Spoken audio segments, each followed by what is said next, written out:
Sterile air filled operating room 3, humming with machines. Odera der Emma Hayes leaned into the open chest, her breath steady behind the mask. Her gloved hands moved with precision. A life depended on each swift motion. The patient's heart lay exposed, a fragile drumbeat. A quadruple bypass demanded absolute focus. Emma felt the warm tissue, the rhythmic throb beneath her fingertips. "Scalpel, please," she murmured. The instrument felt cool in her hand. Her sharp eyes narrowed, making the first incision a clean line. This was her world, precise and demanding. Thomas, the scrub nurse, anticipated her needs. He had worked with Emma for years, seeing her quiet grace under immense pressure. His steady presence was an anchor. "Suction," she commanded. The tube cleared crimson. The cardiac monitor beeped, an urgent soundtrack. Emma felt a meditative calm settle. Only the room's delicate symphony remained. Her mind processed data, mapping the next step. She saw the blockage, a calcified mass threatening life. It was a challenge she would solve. Her brow furrowed in concentration. The team moved in coordination. Dr. Alex Chen, her first assistant, reported, "Pressure holding steady, Emma." She nodded, her gaze unbroken. She felt the vessels, fragile yet vital. Her nimble fingers maneuvered tiny needles, weaving new grafts into place. Each stitch built a bridge for life. It was a sacred trust. Hours passed, marked by the lamps and progress. Emma's shoulders ached, a familiar throb she ignored. Her focus remained absolute, cutting through fatigue. The last anastomosis was complete. Emma stepped back, sweeping her gaze over her work. The heart, revascularized, beat with a stronger rhythm. Quiet satisfaction washed over her. The patient was pulled back from the precipice. Thomas gave an imperceptible nod. Alex, above his mask, offered a tired smile. "Another masterpiece, Emma," he said. She gave a faint smile, acknowledging their shared effort. Adrenaline receded, leaving Emma humming with exhaustion and exhilaration. She peeled off her gloves, then her scrub cap, letting her hair fall. The cool air was a relief. Her muscles were stiff, eyes strained, but her spirit was buoyant. She had faced death and won. The responsibility was immense. The reward of a life saved immeasurable. It was why she endured. She walked out of the OR, hospital sounds returning. Distant chatter, rumbling gurneys, hurried footsteps. She passed the family waiting room, seeing anxious faces. Good news would come soon. After changing scrubs and splashing cold water, Emma returned to the world outside. She checked on post-op patients, offering gentle encouragement despite her weariness. The hospital hummed with life and worry, hope and despair intertwined.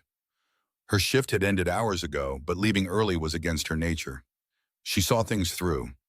Now the pull home was strong. Lily would be waiting. The city faded into twilight. Emma drove familiar streets, traffic a blur.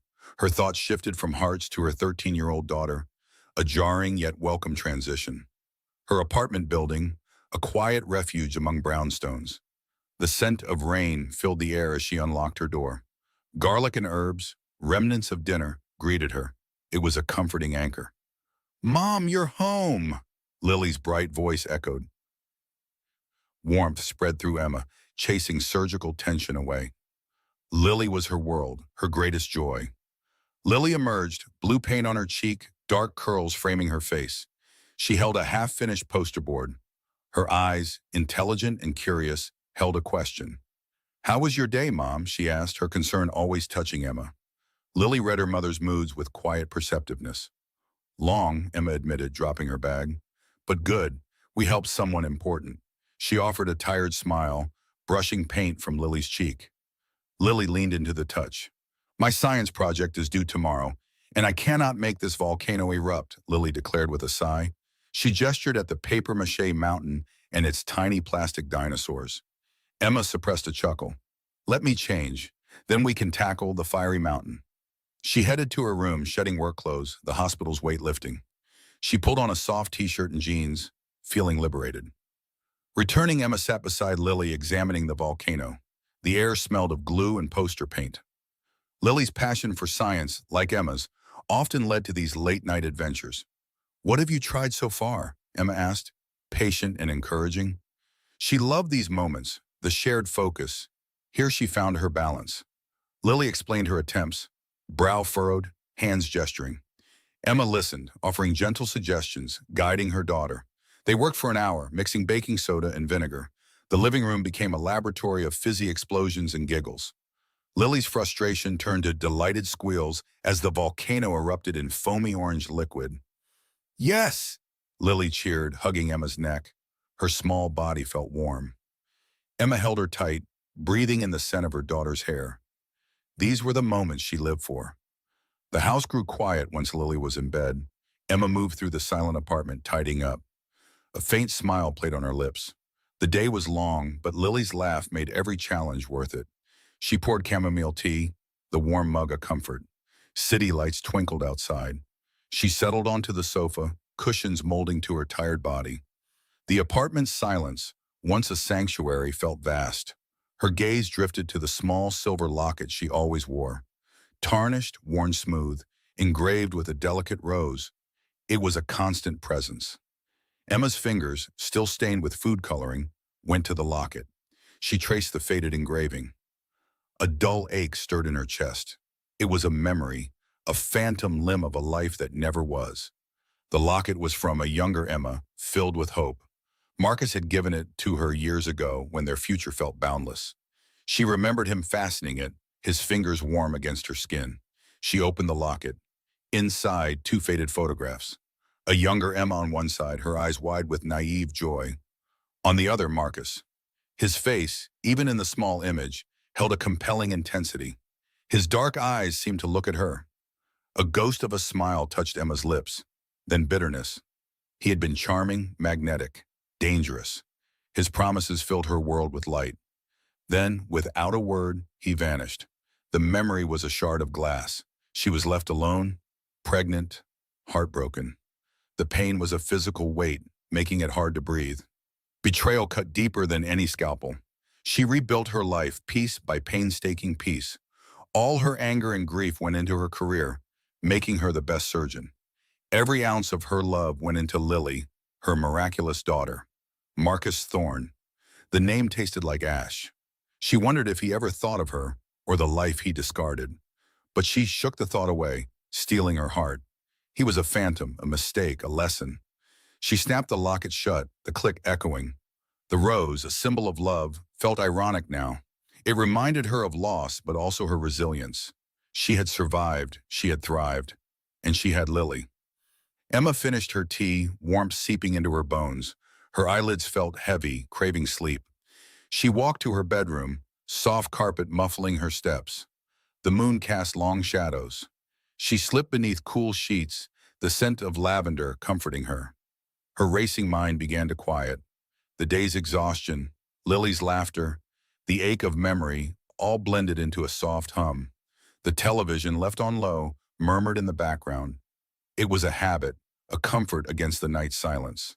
A news anchor's grave voice cut through the drone, pulling Emma from sleep. She heard escalating gang violence across the city, authorities warn of increasing unrest. A flicker of light caught her attention, even through closed eyelids.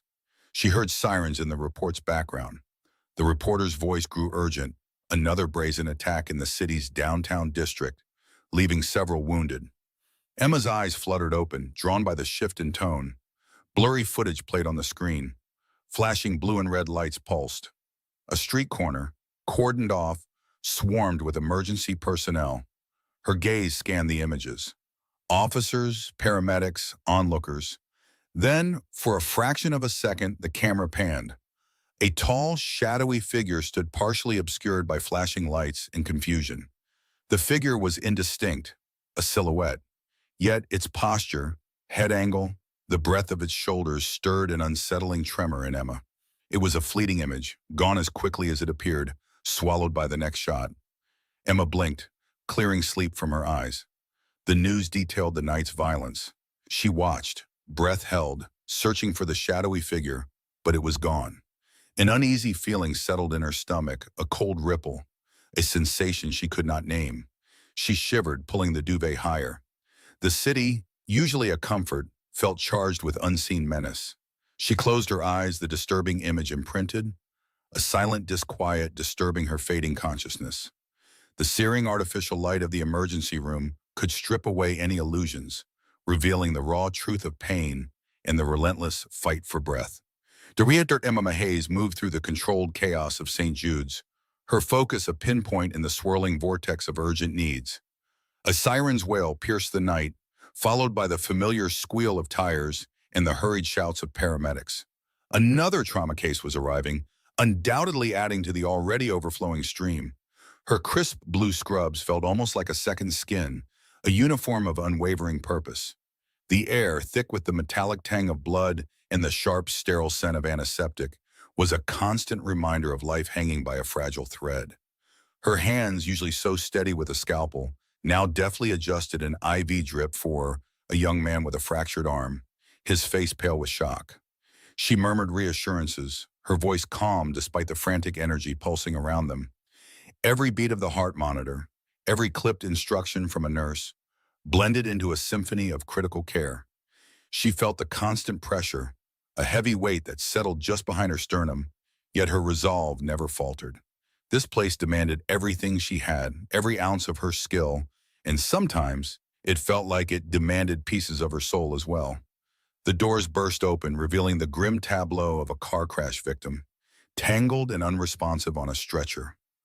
A flurry of questions, orders, and diagnostic checks erupted. Emma was already there, assessing, directing, her mind racing through protocols and potential complications. Her gaze swept over the patient, cataloging injuries, prioritizing interventions. She loved the precise logic of medicine, the way every symptom told a story, guiding her hands toward healing. It was a stark contrast to the messy, illogical emotions that sometimes tried to consume her outside these walls. Here she could be magnificent, a force against despair. The faint tremor in her hands from fatigue was a battle she fought silently, pushing it down, replacing it with sheer will. Hours later, the ER began to thin, the relentless tide of suffering receding slightly with the dawn. Emma leaned against a cold metal counter for a moment, the chill seeping through her thin scrub top, offering a brief, unwelcome sense of reality. The scent of burnt coffee now mingled with the antiseptic. Her shoulders ached, her feet throbbed, and her head buzzed with 100 different patient scenarios. She knew sleep would not come easy, not with the lingering images of pain etched behind her eyelids. A small, almost imperceptible sigh escaped her lips. Even in moments of quiet, her mind raced, planning for the next shift, anticipating the next challenge. The weight of responsibility was a constant companion, a silent shadow in her demanding life. She picked up her phone, her thumb hovering over Lily's contact. A video call would be just the thing to anchor her back to the softer edges of her world. Lily's bright, curious eyes were a constant source of wonder, a powerful antidote to the harsh realities of her profession. The screen flickered to life, showing Lily's room, bathed in the gentle morning light. Lily was at her desk, a half-finished drawing spread before her, her dark curls falling around her face. "Good morning, sweetie," Emma said, forcing a warmth into her voice that she didn't quite feel. Her smile, however, was genuine, reserved only for this child. Lily looked up, her expression thoughtful, a pencil still clutched in her small hand. "Morning, Mom. You look tired." Her voice, clear and thoughtful, held an unexpected maturity. Emma chuckled softly. "Just a busy night, love. What are you working on there? Looks intriguing." She tried to divert, to keep the conversation light, to avoid the inevitable. Lily held up her sketchbook. "It's a portrait of a knight, I think, but I'm not sure what his face should look like. Strong but kind, like a protector." She looked at her mother, her gaze unwavering. "Mom, why don't I have a dad?" The question hung in the digital air, a familiar refrain that always struck Emma like a physical blow. Her practiced smile felt stiff on her lips, a mask she had perfected over 13 years. She looked away for a fleeting second, her eyes scanning the sterile white wall behind her, searching for an escape. The quiet ache in her chest, a constant, dull throb, intensified. She had rehearsed this answer countless times, refined it, smoothed out its edges until it sounded like a comforting, if incomplete, truth. "We've talked about this, Lilybug," Emma began, her voice gentle, carefully modulated. "Some families just have a mom, and we have each other. Isn't that enough?" She wanted it to be enough. desperately. She wanted Lily to feel whole, not lacking. Lily's lower lip jutted out slightly, a familiar gesture of stubbornness. But other kids have dads, and you never talk about him. Was he nice? Was he funny?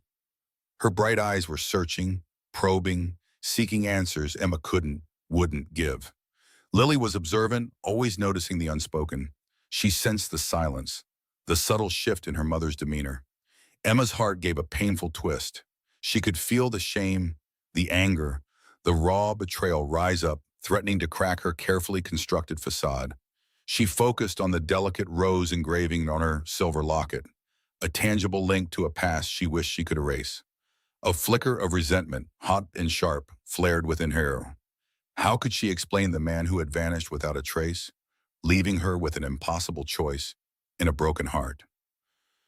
He was complicated, sweetie, Emma said, choosing her words with painstaking care.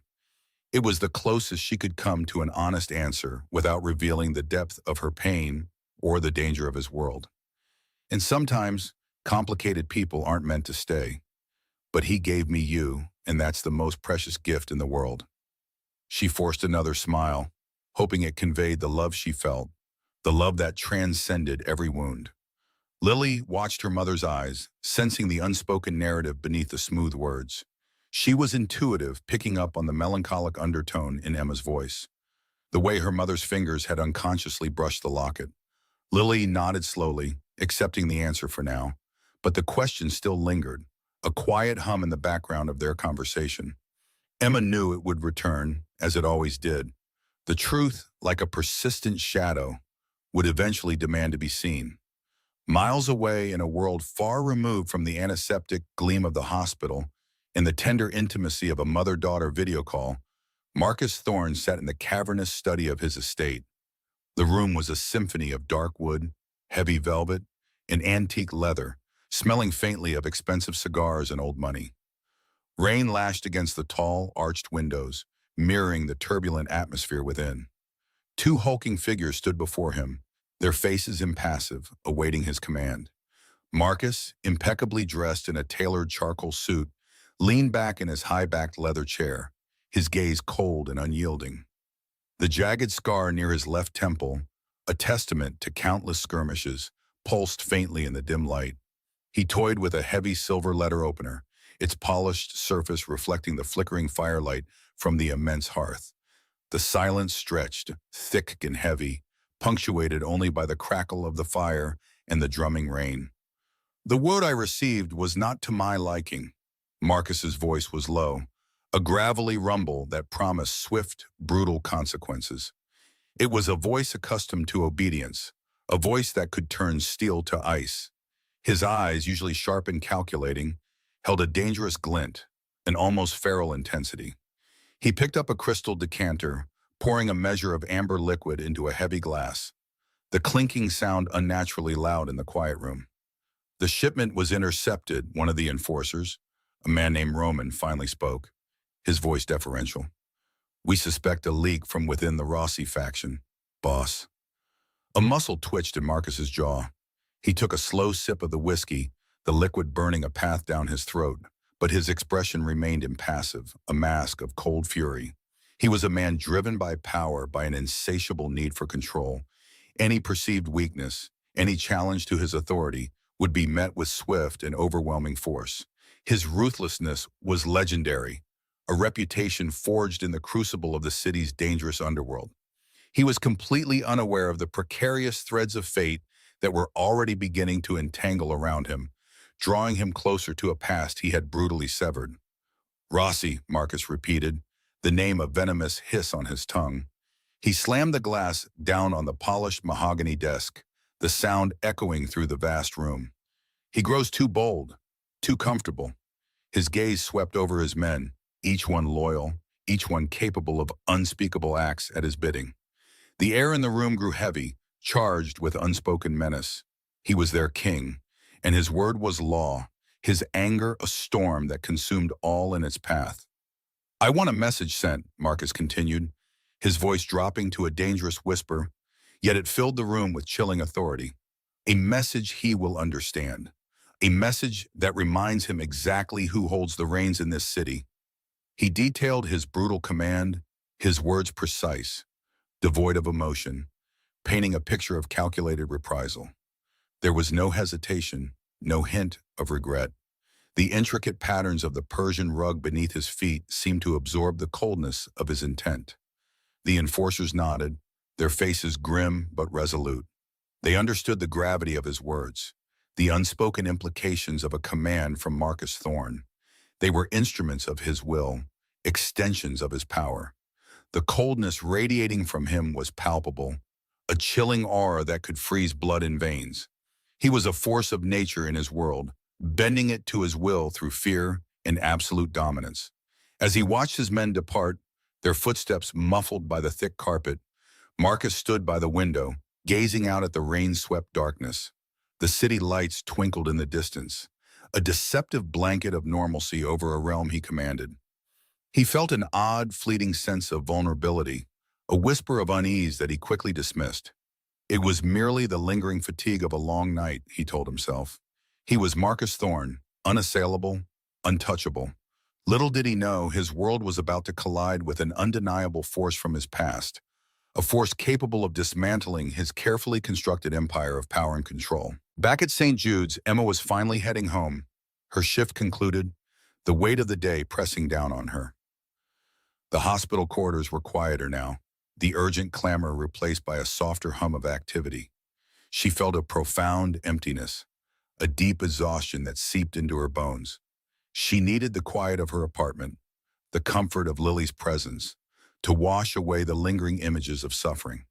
Her hand instinctively went to her locket, her thumb tracing the faint outlines of the rose, a ritual she performed often. Just as she reached the double doors of the main exit, her hospital pager vibrated against her hip, a sharp, insistent buzz. Her heart gave a sudden, unexpected lurch. It was an anonymous number, an unsaved contact. She frowned, her brow furrowing with a mixture of surprise and mild irritation.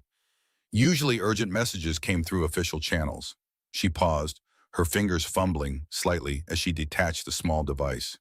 The screen glowed, stark and unforgiving in the dim light of the corridor. Her eyes widened, a sudden chill prickling her skin.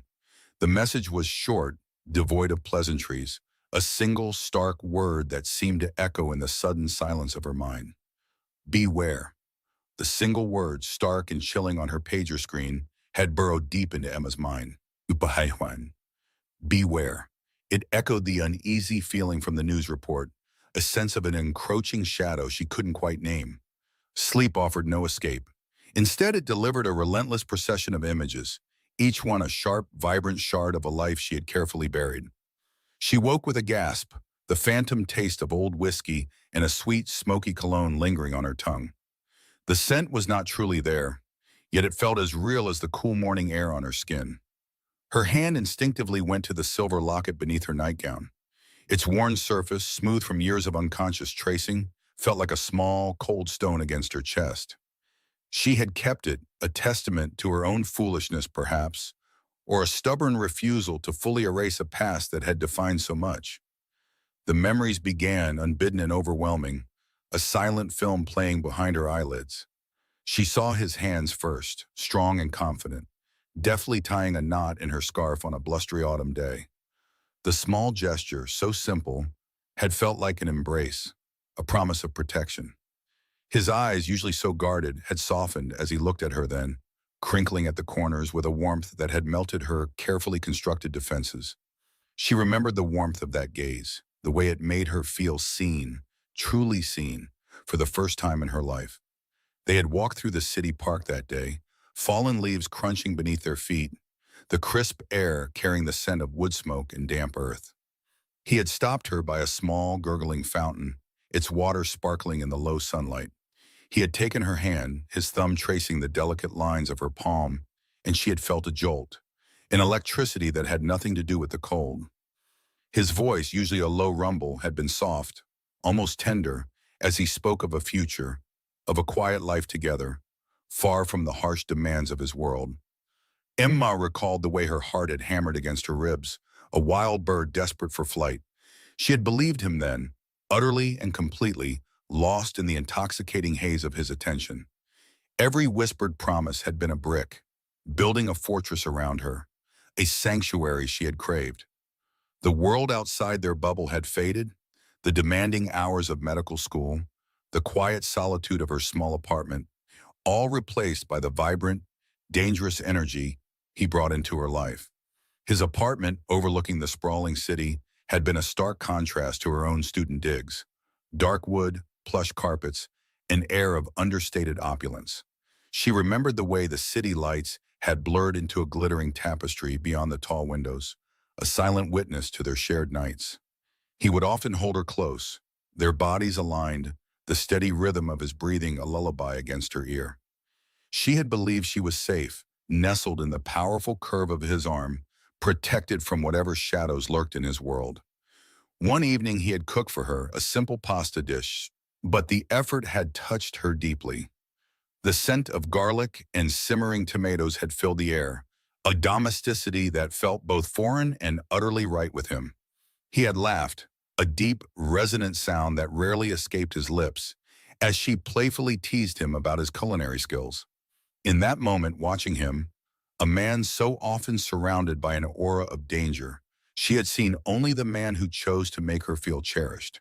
She had seen the man she was falling in love with, completely and without reservation. She remembered the surprise engagement ring, a sapphire the color of the midnight sky, presented to her not with grand fanfare, but in a quiet moment over coffee, after a long night of whispered confessions. His words, "Be mine, Emma, truly mine," had sealed her fate. She had said yes without a moment of hesitation, her eyes brimming with tears, tears of pure, unadulterated joy. The locket had been a gift that day, a smaller, more intimate promise than the ring. He had placed it around her neck himself, his fingers brushing her skin, sending shivers down her spine. Then the abrupt silence, the calls that went unanswered, the messages that hung in the ether unread. The apartment, once filled with his presence, became a cold, echoing space. His men, the silent, watchful figures who had always been on the periphery, offered no explanations, only stony faces and vague pronouncements of his sudden unavailability. She had felt the ground give way beneath her, the world she had built with him crumbling into dust. The fortress had become a prison of her own making, holding only her heartbreak. The stark reality of his absence had been a physical ache, a hollow space where her hope had once resided. She had walked through her days in a fog, the colors muted, the sounds distant. The taste of dust and ashes was in her mouth, a constant reminder of everything lost. The news of her pregnancy, discovered in the midst of this emotional wreckage, had been a cruel twist of fate, a bittersweet miracle wrapped in overwhelming despair. The locket, once a symbol of his love, became a heavy burden around her neck, a constant reminder of the life he had so carelessly discarded. Emma pushed herself out of bed, the vividness of the memories leaving her breathless. The quiet hum of her refrigerator was a stark contrast to the cacophony of emotions raging within her.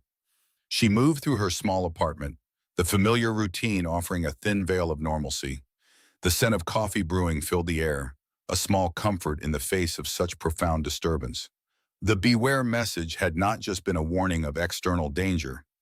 It had somehow unlocked the internal vault where she kept her deepest hurts. Later that morning, the sterile scent of St. Jude's Hospital offered a familiar, if cold, embrace. Emma navigated the busy corridors, her professional demeanor a practiced mask. Her mind, however, kept replaying snippets of her past, the sharp edges of betrayal slicing through her focus. She found Dr. Alex Chen in the doctor's lounge, sipping lukewarm coffee, his wire-rimmed glasses perched on his nose as he reviewed a chart. He looked up, his kind eyes immediately noticing the subtle tension around her mouth. "Rough night, Emma?" he asked, his voice soft, perceptive. Emma sighed, rubbing her temples. "Something like that, Alex."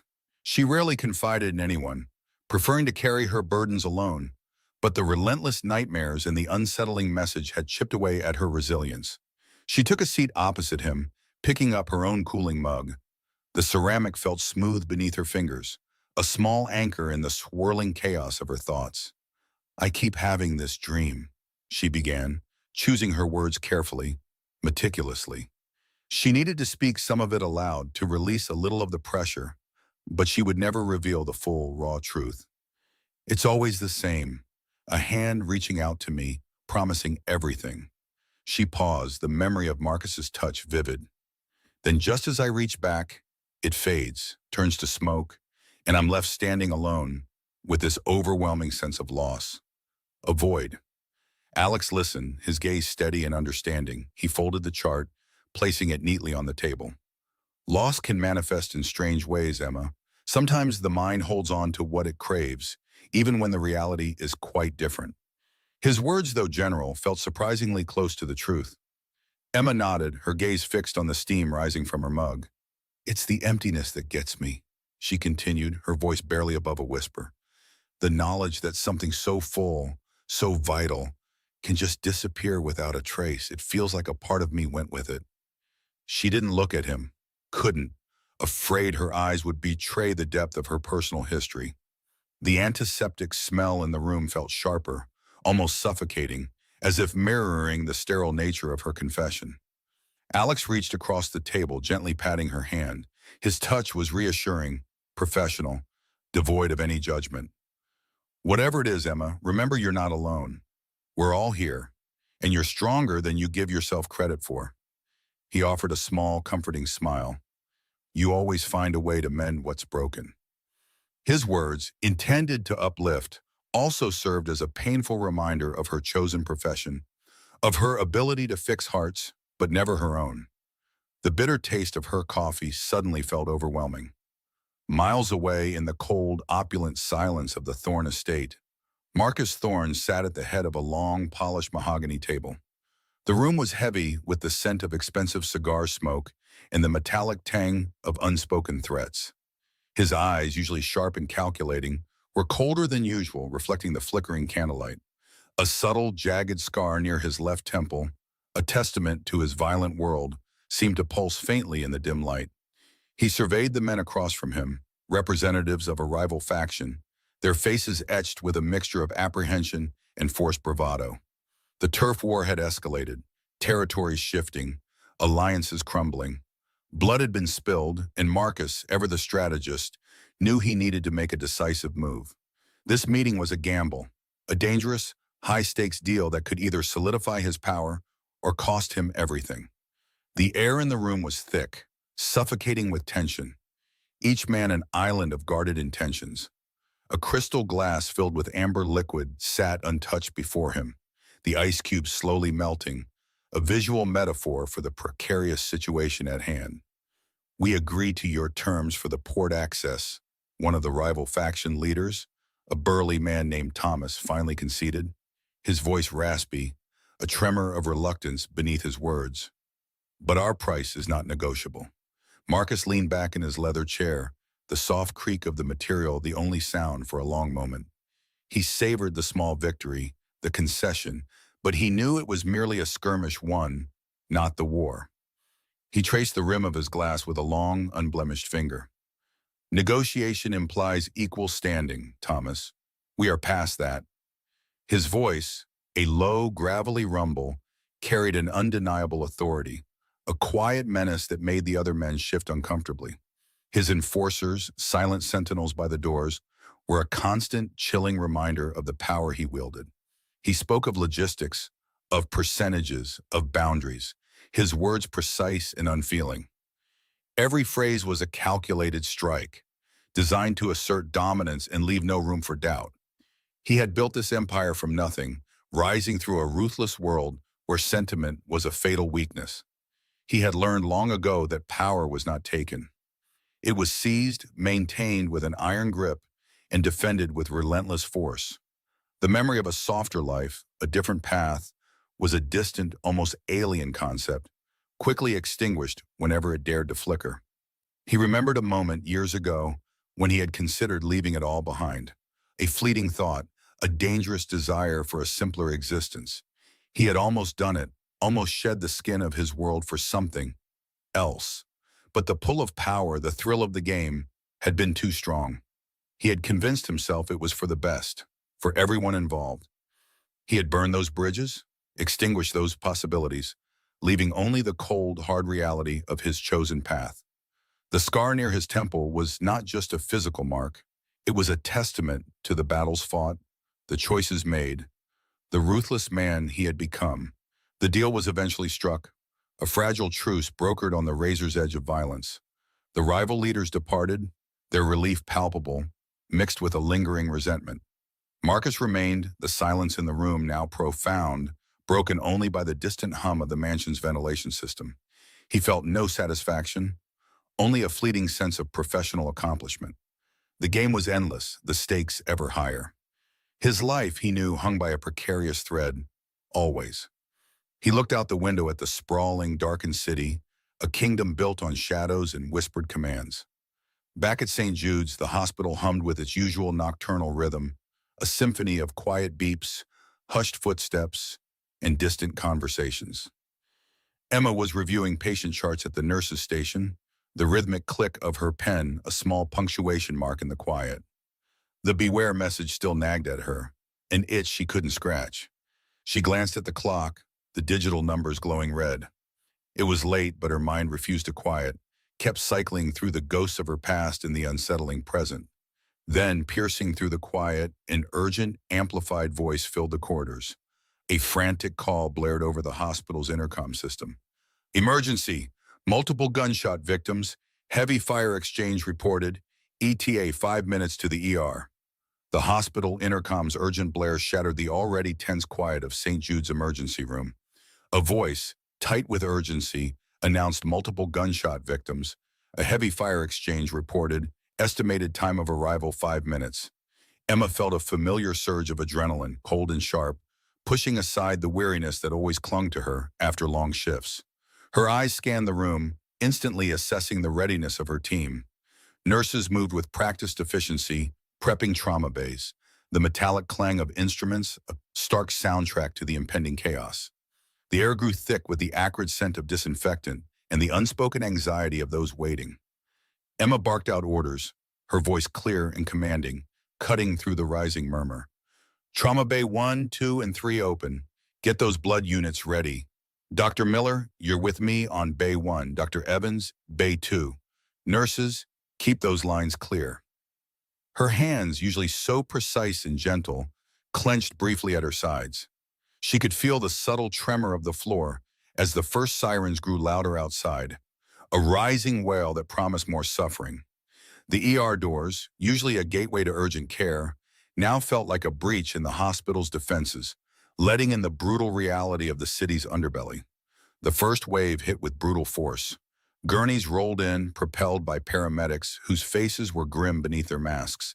The air instantly filled with shouts, the groans of the wounded, and the urgent questions of the medical staff. Emma moved with an almost ethereal calm, her movements fluid and economical. A young man, his eyes wide with terror, clutched his side, a dark stain spreading across his shirt. She assessed him in a glance, barking instructions to a nurse before turning to the next. Her mind was a whirlwind of diagnoses, priorities, and potential complications. Each wound told a story, a brutal narrative of violence that she had to quickly decipher and then counteract. The smell of fresh blood mingled with sweat and the sterile tang of antiseptic. Emma felt the warm splash of it against her scrubs as she worked, a grim badge of honor in the fight against death. Her focus was absolute, a tunnel vision that shut out everything but the patient before her. She ordered IVs, applied pressure, intubated a struggling man whose breathing was shallow and ragged. Every decision was swift, every action precise, honed by years of practice and an innate understanding of the human body's fragile resilience. The chaos swirled around her, a maelstrom of pain and urgency, but Emma stood at its eye, a beacon of order. A sudden, deeper wail of sirens pierced the din, distinct from the others. It was louder, more insistent, a sound that suggested a patient of particular gravity. Emma glanced towards the entrance, her brow furrowed. Paramedics rarely use that specific siren for routine trauma. This felt different, heavier, laden with an unspoken weight. Her heart, usually so steady under pressure, skipped a beat, a faint, inexplicable thrum against her ribs. She dismissed it as fatigue, a byproduct of the relentless demands of her profession. Yet a sliver of unease, cold and persistent, began to snake its way through her professional calm. The ER doors swung open with a violent rush of cold air, and a procession unlike any she had seen that night pushed through. Not regular paramedics, but stern-faced men in dark suits, their eyes darting, assessing, radiating a quiet menace that was palpable even from a distance. They moved with a synchronized purpose, forming a tight perimeter around a single gurney. On it lay a man, covered almost entirely by a sheet, his head swathed in thick bandages soaked dark with blood. His face was completely obscured, a featureless, ominous mound. The men surrounding him were heavily armed, their presence a stark, unsettling contrast to the hospital's healing environment. A shiver traced its way down Emma's spine, a primal warning she couldn't ignore. She watched them, her movements momentarily stilled, a strange, undeniable pull drawing her gaze. It was more than curiosity. It was a deep, unsettling sense of familiarity, like a forgotten melody playing at the edge of her consciousness. The men in suits paid no mind to the usual hospital protocols, their eyes fixed on their charge, their demeanor cold and unyielding. They seemed to possess an unspoken authority that made even the most seasoned security guards hesitate. Emma felt a knot tighten in her stomach. This was not a regular patient. This was something else entirely. She tried to shake off the feeling, to return her attention to the bleeding man on her table, but her eyes kept drifting back to the heavily guarded gurney. A faint, metallic scent, distinct from the hospital's usual odors, seemed to emanate from the new arrival. It was something akin to gunpowder, sharp and lingering, a ghostly reminder of the violence from which he had come. The sheer weight of their presence, the silent, intense focus of the armed men, created a pocket of eerie stillness in the otherwise frenzied ER. Even the cries of the wounded seemed to diminish, swallowed by the sudden, oppressive atmosphere. As the gurney was wheeled closer, Emma felt an almost magnetic force tugging at her. Her breath hitched. It was a sensation she recognized from dreams, from moments when a memory, long buried, threatened to surface. It was the feeling of standing on the precipice of something momentous, something that would irrevocably alter her path. She felt a dull ache behind her eyes, a pressure building as if her mind was trying to force open a locked door. The sight of the anonymous injured man under such heavy protection triggered a cascade of disjointed images in her mind. A flash of dark eyes, the memory of a strong hand, a whispered promise. She told herself it was just the stress, the exhaustion, the sheer volume of trauma she was witnessing. Her rational mind fought against the inexplicable pull, dismissing it as a trick of her subconscious, a phantom echo of past anxieties. But the feeling persisted, a relentless whisper that insisted this was different.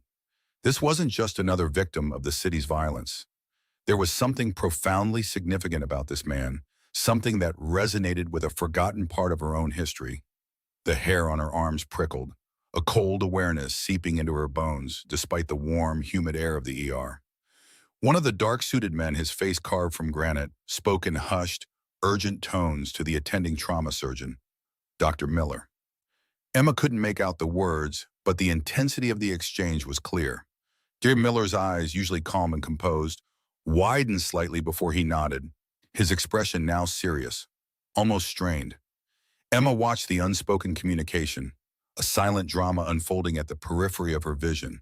She wondered who this man was, what kind of power he wielded to command such an unusual escort, such immediate, unquestioning deference. Her instincts, honed over years of navigating life's complexities, screamed that danger had just walked into her sanctuary. The gurney was wheeled past her, moving swiftly towards the designated trauma bay. Emma caught a fleeting glimpse of the man's exposed arm as the sheet shifted, revealing a strong, muscled forearm and a hand. Her gaze locked onto it. It was a powerful hand, the fingers long and tapering, even in repose. And then she saw it. On the third finger, a heavy, distinct signet ring. The metal gleamed dully under the harsh hospital lights, intricate details etched into its surface. It was a design she knew, a crest, a family insignia. A flash of recognition, cold and sharp as splintered ice, shot through her veins. The world seemed to tilt on its axis. Her breath hitched, caught in her throat. Her heart, which moments ago had been a steady drumbeat of professional focus, now hammered erratically against her ribs, a frantic bird trapped within its cage. The familiar, distinct signet ring. She knew that ring. She had touched that ring, admired its archaic beauty, seen it on one particular hand countless times. The blood drained from her face, leaving her skin feeling cold and clammy. A wave of nausea swept over her, threatening to buckle her knees. The sounds of the ER, which had been a deafening roar, suddenly faded into a distant hum, replaced by the thundering beat of her own pulse in her ears.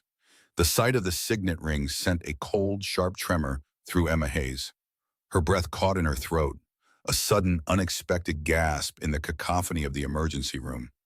She squeezed her eyes shut for a fleeting second, trying to banish the image, to force it away. This chaotic place, the relentless pressure, the sheer volume of trauma cases, surely it was playing tricks on her mind. Her exhaustion was profound, a deep ache in her bones that made everything feel surreal. She told herself it was just a ring, a common design perhaps, something she had seen 1,000 times before. She repeated the words in her head, a desperate mantra against a rising tide of fear. Emma forced her eyes open, scanning the bustling room, searching for a distraction, a different patient, any reason to tear her gaze from the gurney that was now disappearing down a corridor. No, it was impossible. She could not possibly know that man. The idea was absurd, a cruel joke her overwrought mind was playing on her. She had not seen that ring in over a decade, not since a different lifetime, a different version of herself.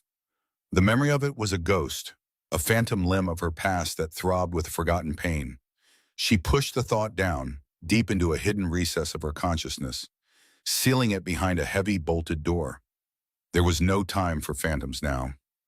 Lives depended on her focus, her precision. She turned sharply, heading towards a cubicle where a young woman with a fractured arm cried softly, her sobs lost in the general din. This was real. This was a patient she could help, a problem she could solve with skill and certainty. She could feel the adrenaline coursing through her veins, a familiar companion in these high-stakes moments. But beneath it, a cold, foreign dread had begun to bloom. It was a seed of unease, growing with an insidious speed, threatening to choke out her professional composure. She pulled on a fresh pair of gloves, the sterile scent a sharp contrast to the smell of blood and antiseptic that permeated the air. Her mind was racing, trying to outrun a shadow she couldn't quite name. Just as Emma reached for the young woman's chart, a firm hand landed on her shoulder. She flinched, turning to face Dr. Harrison, the hospital's head of surgery. His face was grim, his eyes holding a gravity that instantly quieted the frantic thoughts in her head. His gaze was intense, unwavering, holding hers with an unspoken command. He was a man of few words, known for his directness, his decisions absolute. "Dr. Hayes," he said, his voice low but cutting through the surrounding noise with ease. His tone left no room for argument. "We need you in operating room 3, now." Emma felt a knot tighten in her stomach. "But I was just about to—" she started, gesturing vaguely towards the cubicle. She wanted to argue, to suggest another surgeon, anyone but her. She felt an irrational urge to run, to flee this place, to escape the unspoken summons she already felt in her bones. Dr. Harrison cut her off, his expression unyielding. The new arrival, the gunshot victim, its high profile, critical, a through-and-through chest wound near the aorta. "We need your best, Emma, your steady hand. There's no one else here who can manage this." His words were a heavy weight, pressing down on her, trapping her. He did not ask, he commanded. Her heart gave a sickening lurch. The new arrival, the patient with the signet ring. The cold dread solidified into a block of ice in her chest. She wanted to protest, to claim another emergency, to invent a reason to be anywhere else. But Dr. Harrison's eyes held hers, a silent challenge, a professional imperative that she could not ignore. Her training, her oath, her very identity as a surgeon demanded her compliance. She was the best. She knew it. He knew it. And in this moment, that knowledge felt like a curse. "Of course, Dr. Harrison," she heard herself say, her voice sounding strangely hollow, distant, as if it belonged to someone else. She swallowed hard, tasting the metallic tang of fear at the back of her throat. She nodded, her chin lifting instinctively, a practiced mask of composure settling over her features. Her professional self took over, a well-oiled machine programmed for crisis. She could not falter. Not now, not ever. As she walked away, the fluorescent lights of the ER seemed to hum louder, the urgent beeping of machines more insistent. Each step felt heavy, as if she were wading through thick, invisible mud. The young woman with the fractured arm, the other patients, the bustling nurses, they all faded into a blur around her. Her vision narrowed, focusing on the sterile hallway ahead, a path that felt both inevitable and terrifying. The thought of that ring, the specific way the light had caught its surface, danced at the periphery of her mind, a persistent, unwelcome whisper. She headed towards the locker room, her mind already running through the potential surgical approaches, the risks, the sequence of instruments she would need. This was what she did. This was her world. She could compartmentalize. She could focus. She had always been able to. But a tiny, insistent voice in her head screamed that this time was different. This time, a memory was trying to claw its way out from under the heavy lid she had placed upon it years ago. Inside the locker room, the familiar scent of antiseptic spray and laundered scrubs hung in the air. Emma moved mechanically, shedding her street clothes, pulling on the crisp green surgical scrubs. The fabric felt cool against her skin, a momentary comfort. She tied the strings of her cap, tucking away every stray strand of hair with meticulous care. Her hands, usually so steady, so confident, had a slight tremble to them, a barely perceptible tremor that only she would notice. She pressed her palms together, willing them to still, forcing herself to breathe deeply, evenly. She looked at her reflection in the small, smudged mirror on the wall. Her eyes, usually sharp and intelligent, held a haunted quality, a flicker of fear she rarely allowed to surface. She took another deep breath, pushing the fear down, replacing it with the practiced calm of a surgeon preparing for battle. This was her duty. This was her calling. Nothing else mattered. The patient was a body, a set of injuries, a life to be saved. No more, no less. She repeated these words to herself, trying to make them true. Leaving the locker room, Emma walked towards the operating theater corridor. The air grew colder, the light harsher. Her footsteps echoed slightly on the polished floor, a stark rhythm against the frantic beating of her own heart. Operating room 3. Each number on the sign she passed felt like a countdown, bringing her closer to an unknown confrontation. She could hear the murmur of voices, the clink of instruments from behind the closed doors. Her team would already be inside, preparing, waiting for her. She pushed open the heavy double doors of OR3. The bright, almost blinding lights of the operating theater flooded her vision. The room was already a hive of controlled activity. Dr. Chen, her usual first assistant, stood ready, his kind eyes meeting hers for a brief, reassuring moment. Nurses moved with efficient purpose, arranging trays of instruments, checking monitors. The anesthesiologist was already at the head of the table, making final adjustments. And there it was, the operating table. The patient lay prone, a sheet draped strategically, but his upper body was exposed. His face was still partially obscured by a bandage, and tubes snaked around him, connecting him to various machines that hummed and beeped softly. The air in the room felt thick, heavy with unspoken tension, despite the outward calm of the team. Emma felt a cold rush, a wave of nausea that threatened to overwhelm her. She clenched her jaw, reminding herself of her purpose. She was Dr. Emma Hayes, the brilliant heart surgeon. She saved lives. This was just another life. She moved to the side of the table, her eyes fixed on the bandaged form. Her team awaited her instructions, their gazes expectant. She took her position, her gloved hands resting on the edge of the sterile field. The room was quiet now, waiting for her to begin.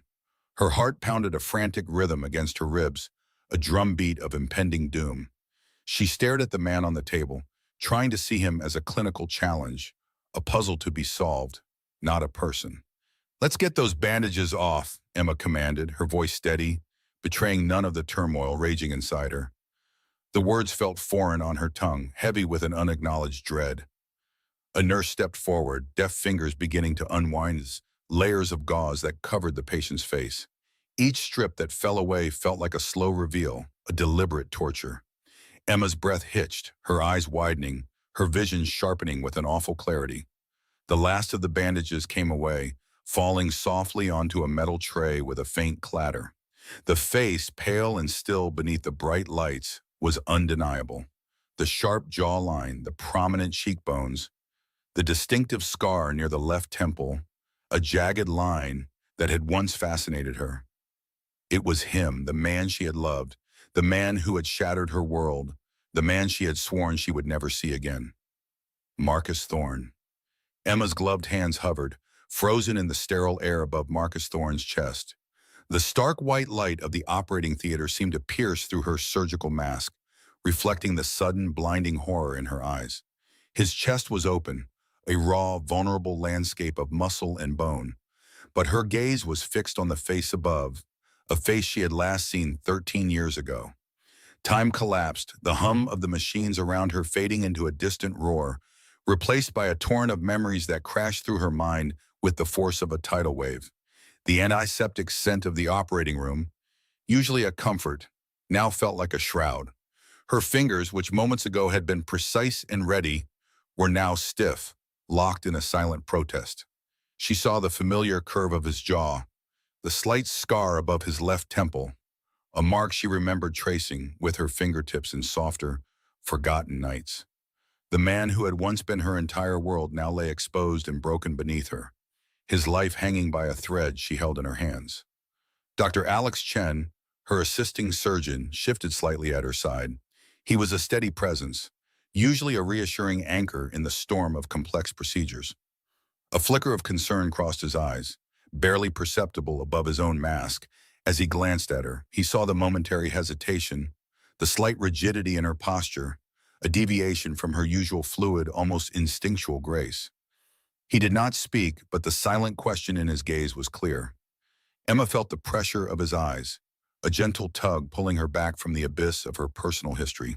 She took a deep, ragged breath, trying to draw air into lungs suddenly constricted by a suffocating mix of fury and profound, ancient hurt.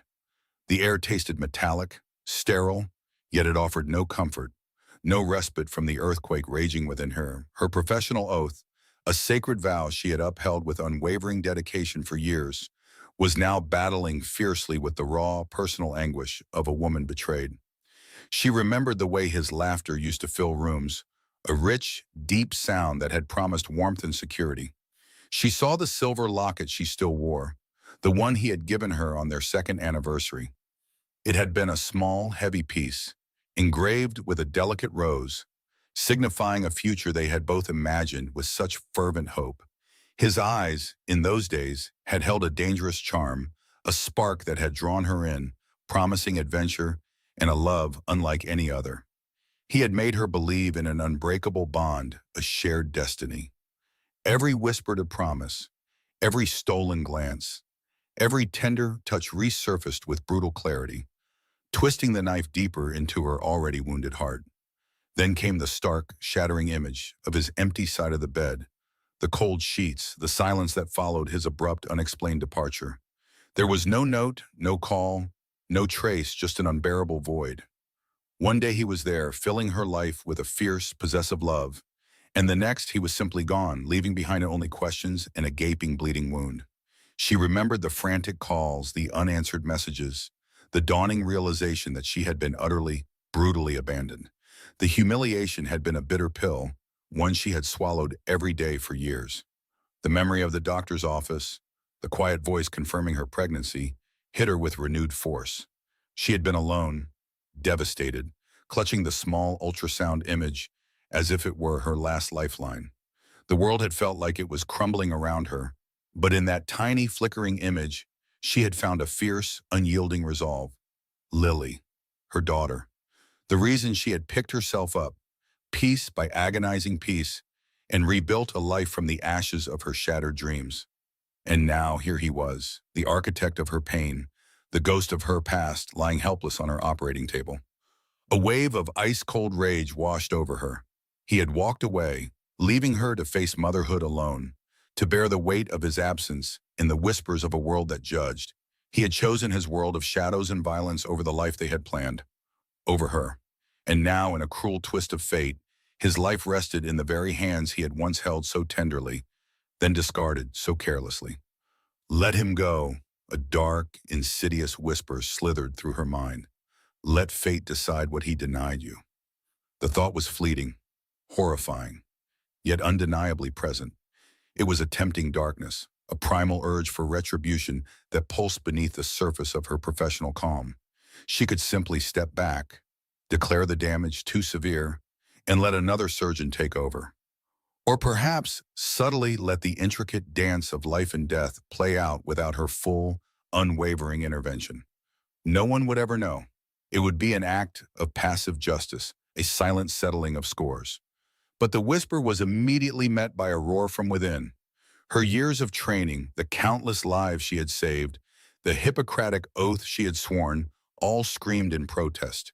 She was Dr. Emma Hayes, a heart surgeon. Her hands were instruments of healing, not of vengeance. To betray that oath, to allow a personal vendetta to interfere with her duty, would be to destroy herself, to dismantle the very identity she had so painstakingly constructed after he had torn her apart. What kind of mother would she be to Lily then? A woman who chose bitterness over duty, revenge over the sanctity of life? She squeezed her eyes shut for a microsecond, the harsh overhead lights burning against her eyelids. The scent of blood, a coppery tang in the air, suddenly seemed more pronounced.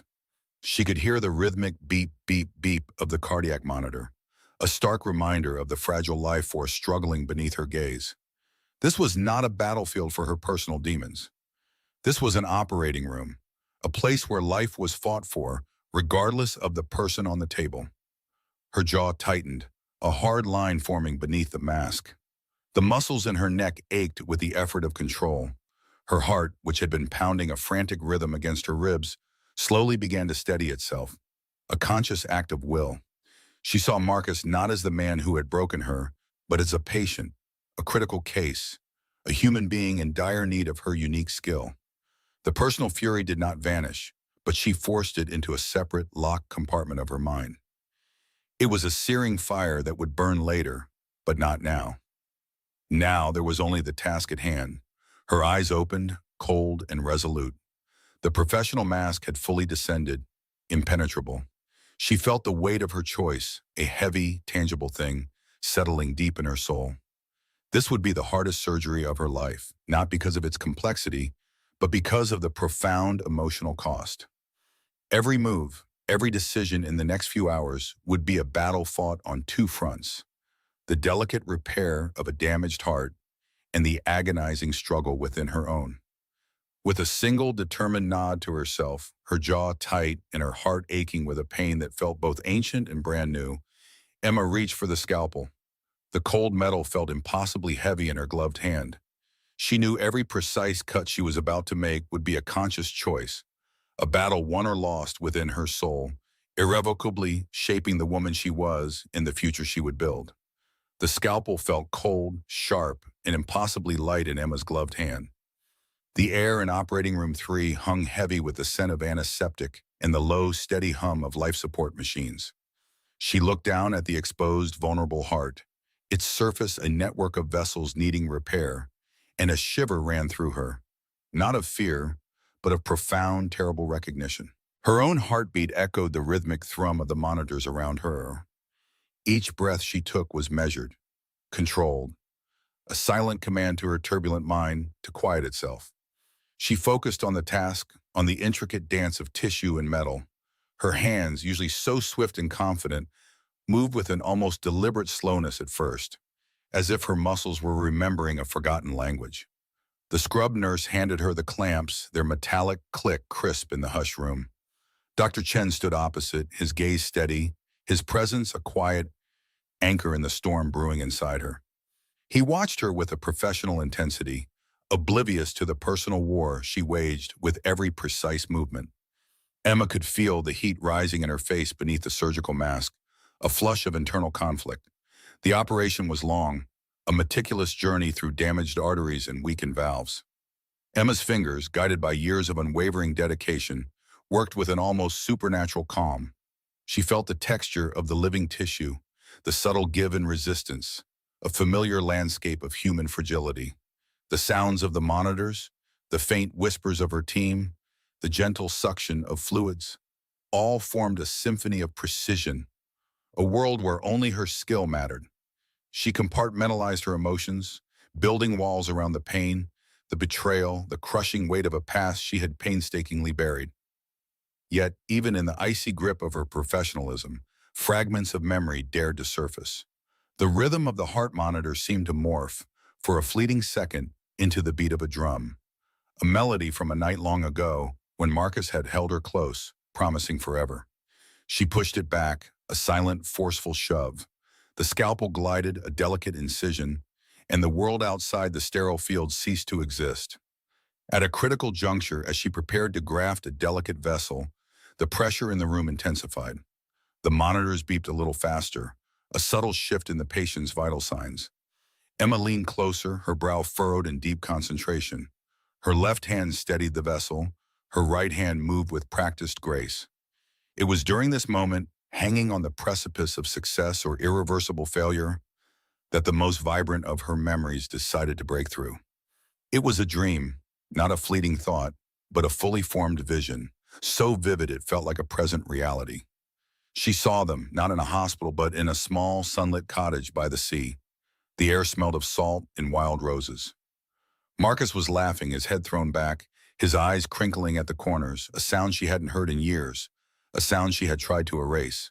He was holding a tiny bundled blanket, and she was beside him, her hand resting on his arm, a warmth spreading through her chest that reached into the deepest parts of her soul. They had talked about names, silly, whimsical names for their future children. They had planned the color of the nursery, the kind of garden they would cultivate, the quiet evenings by a crackling fireplace. The dream felt so tangible, so real.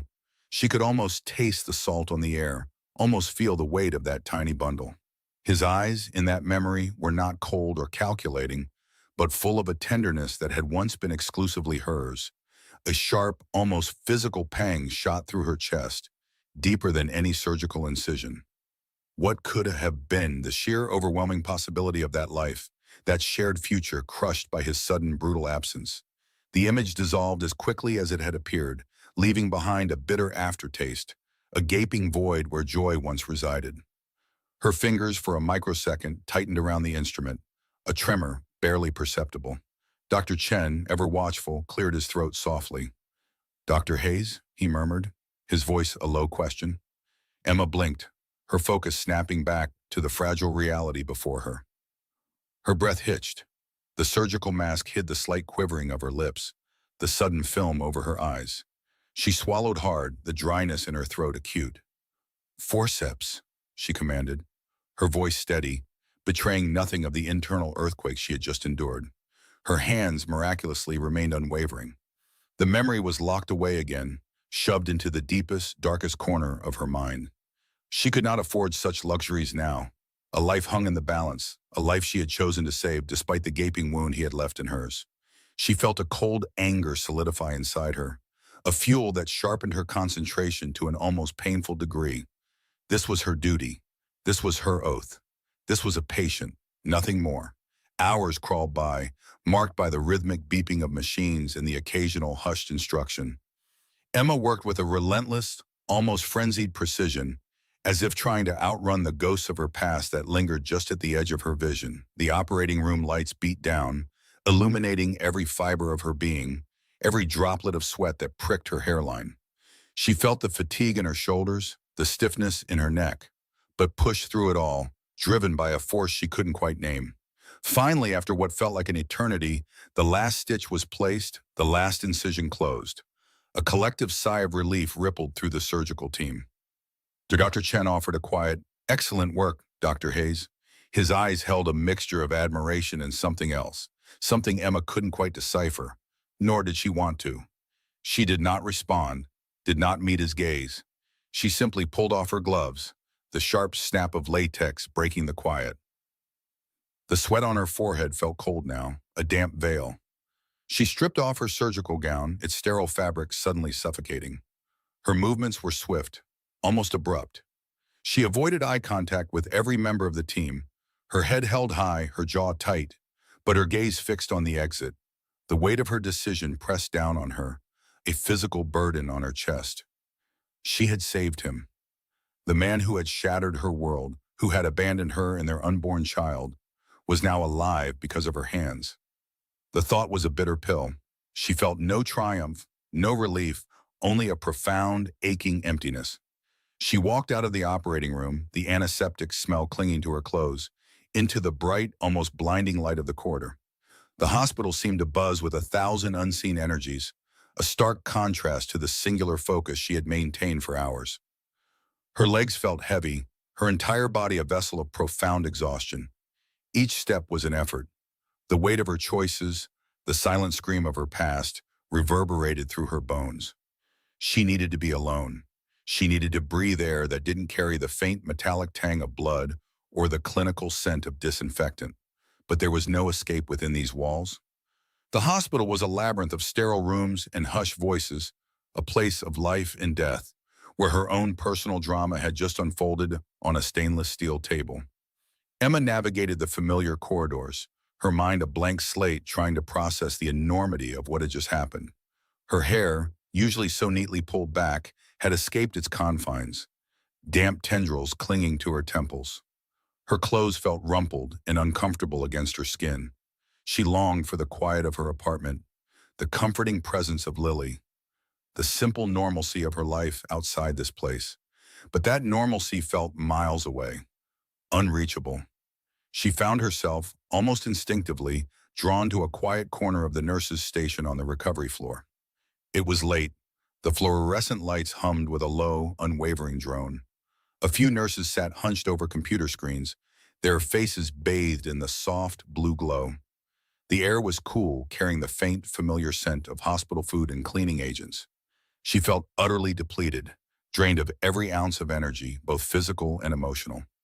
Her eyes scanned the charts neatly stacked in their holders, a desperate search for something, anything to ground her.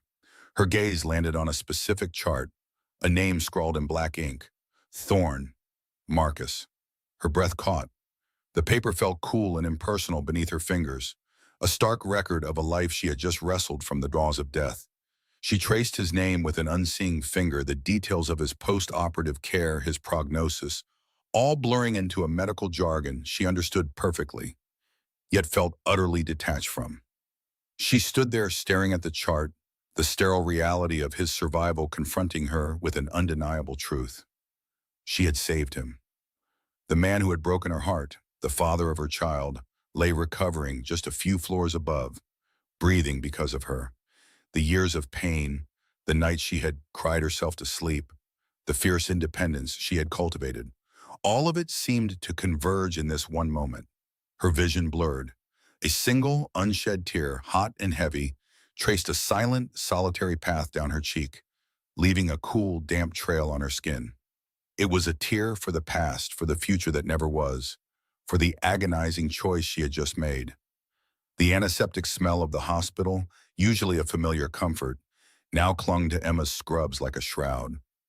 Days bled into a week, each moment a slow, agonizing crawl, marked by the rhythmic beeps and hisses of machines keeping Marcus Thorne alive. He lay there, a pale shadow beneath the stark white sheets, his chest rising and falling with the aid of a ventilator. A tangle of wires connected him to monitors that charted every fragile flicker of his life. Emma moved through her shifts with a practiced, almost robotic grace, her hands meticulously adjusting IV drips, checking his vitals, and ensuring his body fought to heal. Every morning she faced the gauntlet of his men.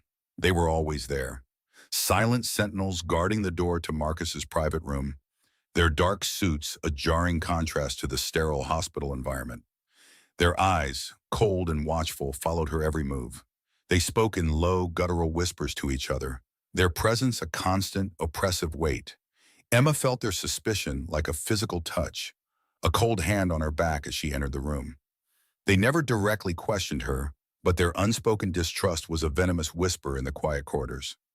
One man, a hulking figure with a shaved head and an expression of perpetual menace, often stood closest to the door, his gaze the most piercing. Emma met it with a steady, clinical indifference, her professional mask firmly in place. Beneath that professional facade, Emma was a churning storm of conflicted emotions. Her heart hammered a frantic rhythm against her ribs each time she stepped into that room. There on the hospital bed was the man who had once been her entire world, the man she had loved with a fierce, unwavering devotion. He was also the man who had shattered her life, leaving her to pick up the pieces of a future that had disintegrated into nothing but ash and bitter memories. She touched his arm to check for swelling, her gloved fingers brushing against the faint scar near his temple, a brutal testament to the life he chose, the life that had almost claimed him. A phantom sensation, the memory of her own fingers tracing that same scar in happier times, sent a shiver down her spine. The cold steel of betrayal was still sharp, cutting deeply into her soul. Her mind was a relentless loop of their past, playing scenes she had tried for years to bury. She saw his charming smile, heard his whispered promises, felt the warmth of his hand in hers, then the abrupt, inexplicable silence, the empty apartment, the growing bump of her pregnancy, and the crushing realization that she was utterly alone, Sean. The secret of Lily, their daughter, sat like a heavy stone in her stomach, a constant gnawing worry. What would happen when he woke? Would she tell him? Could she protect Lily from the dangerous world Marcus inhabited? The questions swirled, a dizzying current threatening to pull her under. Daughter Alex Chen, ever observant, noticed the subtle shift in Emma. Her usual sharp wit was dulled, replaced by a quiet intensity that bordered on exhaustion. He often found her staring blankly at charts, her gaze distant, her brow furrowed in a way that spoke of a burden far heavier than any surgery. He would offer a brief, sympathetic nod, sometimes a gentle question about her workload, but Emma deflected with practiced ease. She could not speak of the man in room 307. She could not utter his name, could not explain the intricate web of pain and love and fear that bound her to his unconscious form. Alex knew she was dedicated, but this was different. This was a silent torment. Even at home, the warmth of Emma's apartment, usually a sanctuary, felt thin. Lily, her 13-year-old daughter, was a perceptive child, acutely sensitive to her mother's moods. She noticed the new lines etched around Emma's eyes, the way her mother often seemed to be looking through her, lost in some distant, troubling thought. The easy laughter that usually filled their evenings was now replaced by long stretches of quiet, punctuated by the clinking of dishes or the rustle of Lily's sketchbook pages. Lily often caught her mother staring out the window, a melancholy expression on her face, her hands sometimes unconsciously rising to touch the silver locket at her throat. One afternoon, Lily approached Emma, her eyes wide with concern. "Mom, are you okay?" she asked, her voice soft, almost a whisper. "You seem so." Emma forced a smile, a brittle, strained thing that did not reach her eyes. "I'm just tired, sweetie. Long hours at the hospital." She hugged Lily tightly, burying her face in her daughter's dark curls, inhaling the comforting scent of shampoo and young skin. In that embrace, a wave of fierce protectiveness washed over her, momentarily eclipsing the confusion and the pain. Lily was her anchor, her reason for everything. She had to shield her from the darkness that now threatened to seep back into their lives. But the darkness was insidious. It seeped into the edges of Emma's consciousness, twisting her dreams into fragmented nightmares where Marcus's face was both lover and ghost, and Lily was always just out of reach. She would wake with a gisa, her heart pounding, the sheets tangled around her like a suffocating net. The weight of her secret, the knowledge that Lily was growing up in ignorance of her true father, pressed down on her with renewed intensity. She would sit up in bed, staring into the dark, her fingers locked around the silver locket, its cool metal a constant reminder of a broken promise and a life irrevocably altered. The news reports, once a distant hum in the background of their lives, now took on a new, sinister relevance. Every mention of gang activity, every fleeting image of police tape or shadowed figures, sent a fresh jolt of anxiety through Emma. She watched them with a morbid fascination, searching for any clue, any sign that might explain Marcus's absence all those years ago, or shed light on the violence that had brought him back into her life. But there was only speculation, vague references to shifting power dynamics and old rivalries.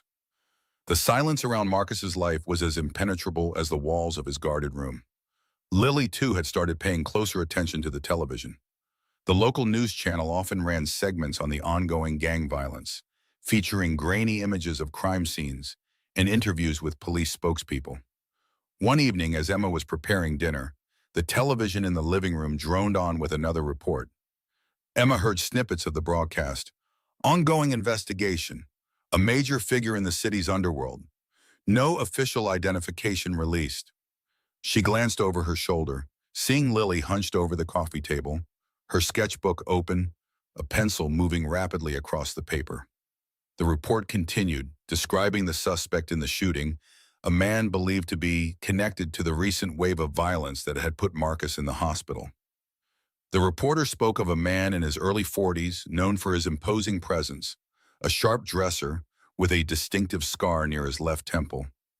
Emma's hands stilled over the chopping board, a cold dread seeping into her bones. She turned slowly, her eyes drawn to Lily's focused profile. Lily's tongue was caught between her teeth in concentration, her brow furrowed. The lamplight cast a soft glow on her face, highlighting the intense focus in her eyes. Emma's breath hitched in her throat as she stepped closer, her movements slow, deliberate, as if approaching a skittish deer. Her gaze dropped to the sketchbook. There on the white page was a drawing of a man's face. It was not a perfect rendering, drawn with the innocent, slightly exaggerated lines of a young artist, but the resemblance was unmistakable. The strong jawline, the intensity in the eyes, even a faint, jagged line near the left temple, all were there, Shyam. It was the face of a man Emma knew intimately, a face that had haunted her dreams and her waking hours for over a decade. It was Marcus, a younger, more vibrant Marcus, exactly as he had looked before he disappeared from her life. Her heart, a fragile thing already, nearly stopped in her chest. The antiseptic smell of the hospital, usually a familiar comfort, now clung to Emma's scrubs like a shroud. Days bled into a week, each moment a slow, agonizing crawl, marked by the rhythmic beeps and hisses of machines keeping Marcus Thorne alive. He lay there, a pale shadow beneath the stark white sheets, his chest rising and falling with the aid of a ventilator. A tangle of wires connected him to monitors that charted every fragile flicker of his life. Emma moved through her shifts with a practiced, almost robotic grace, her hands meticulously adjusting IV drips, checking his vitals, and ensuring his body fought to heal. Every morning she faced the gauntlet of his men.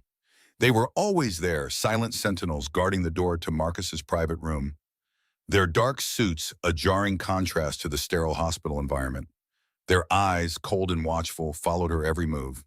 They spoke in low, guttural whispers to each other, their presence a constant, oppressive weight. Emma felt their suspicion like a physical touch, a cold hand on her back as she entered the room. They never directly questioned her, but their unspoken distrust was a venomous whisper in the quiet corridors. One man, a hulking figure with a shaved head and an expression of perpetual menace, often stood closest to the door, his gaze the most piercing. Emma met it with a steady, clinical indifference, her professional mask firmly in place. Beneath that professional facade, Emma was a churning storm of conflicted emotions. Her heart hammered a frantic rhythm against her ribs each time she stepped into that room. There, on the hospital bed, was the man who had once been her entire world, the man she had loved with a fierce, unwavering devotion. He was also the man who had shattered her life, leaving her to pick up the pieces of a future that had disintegrated into nothing but ash and bitter memories. She touched his arm to check for swelling, her gloved fingers brushing against the faint scar near his temple, a brutal testament to the life he chose, the life that had almost claimed him. A phantom sensation, the memory of her own fingers tracing that same scar in happier times, sent a shiver down her spine. The cold steel of betrayal was still sharp, cutting deeply into her soul. Her mind was a relentless loop of their past, playing scenes she had tried for years to bury.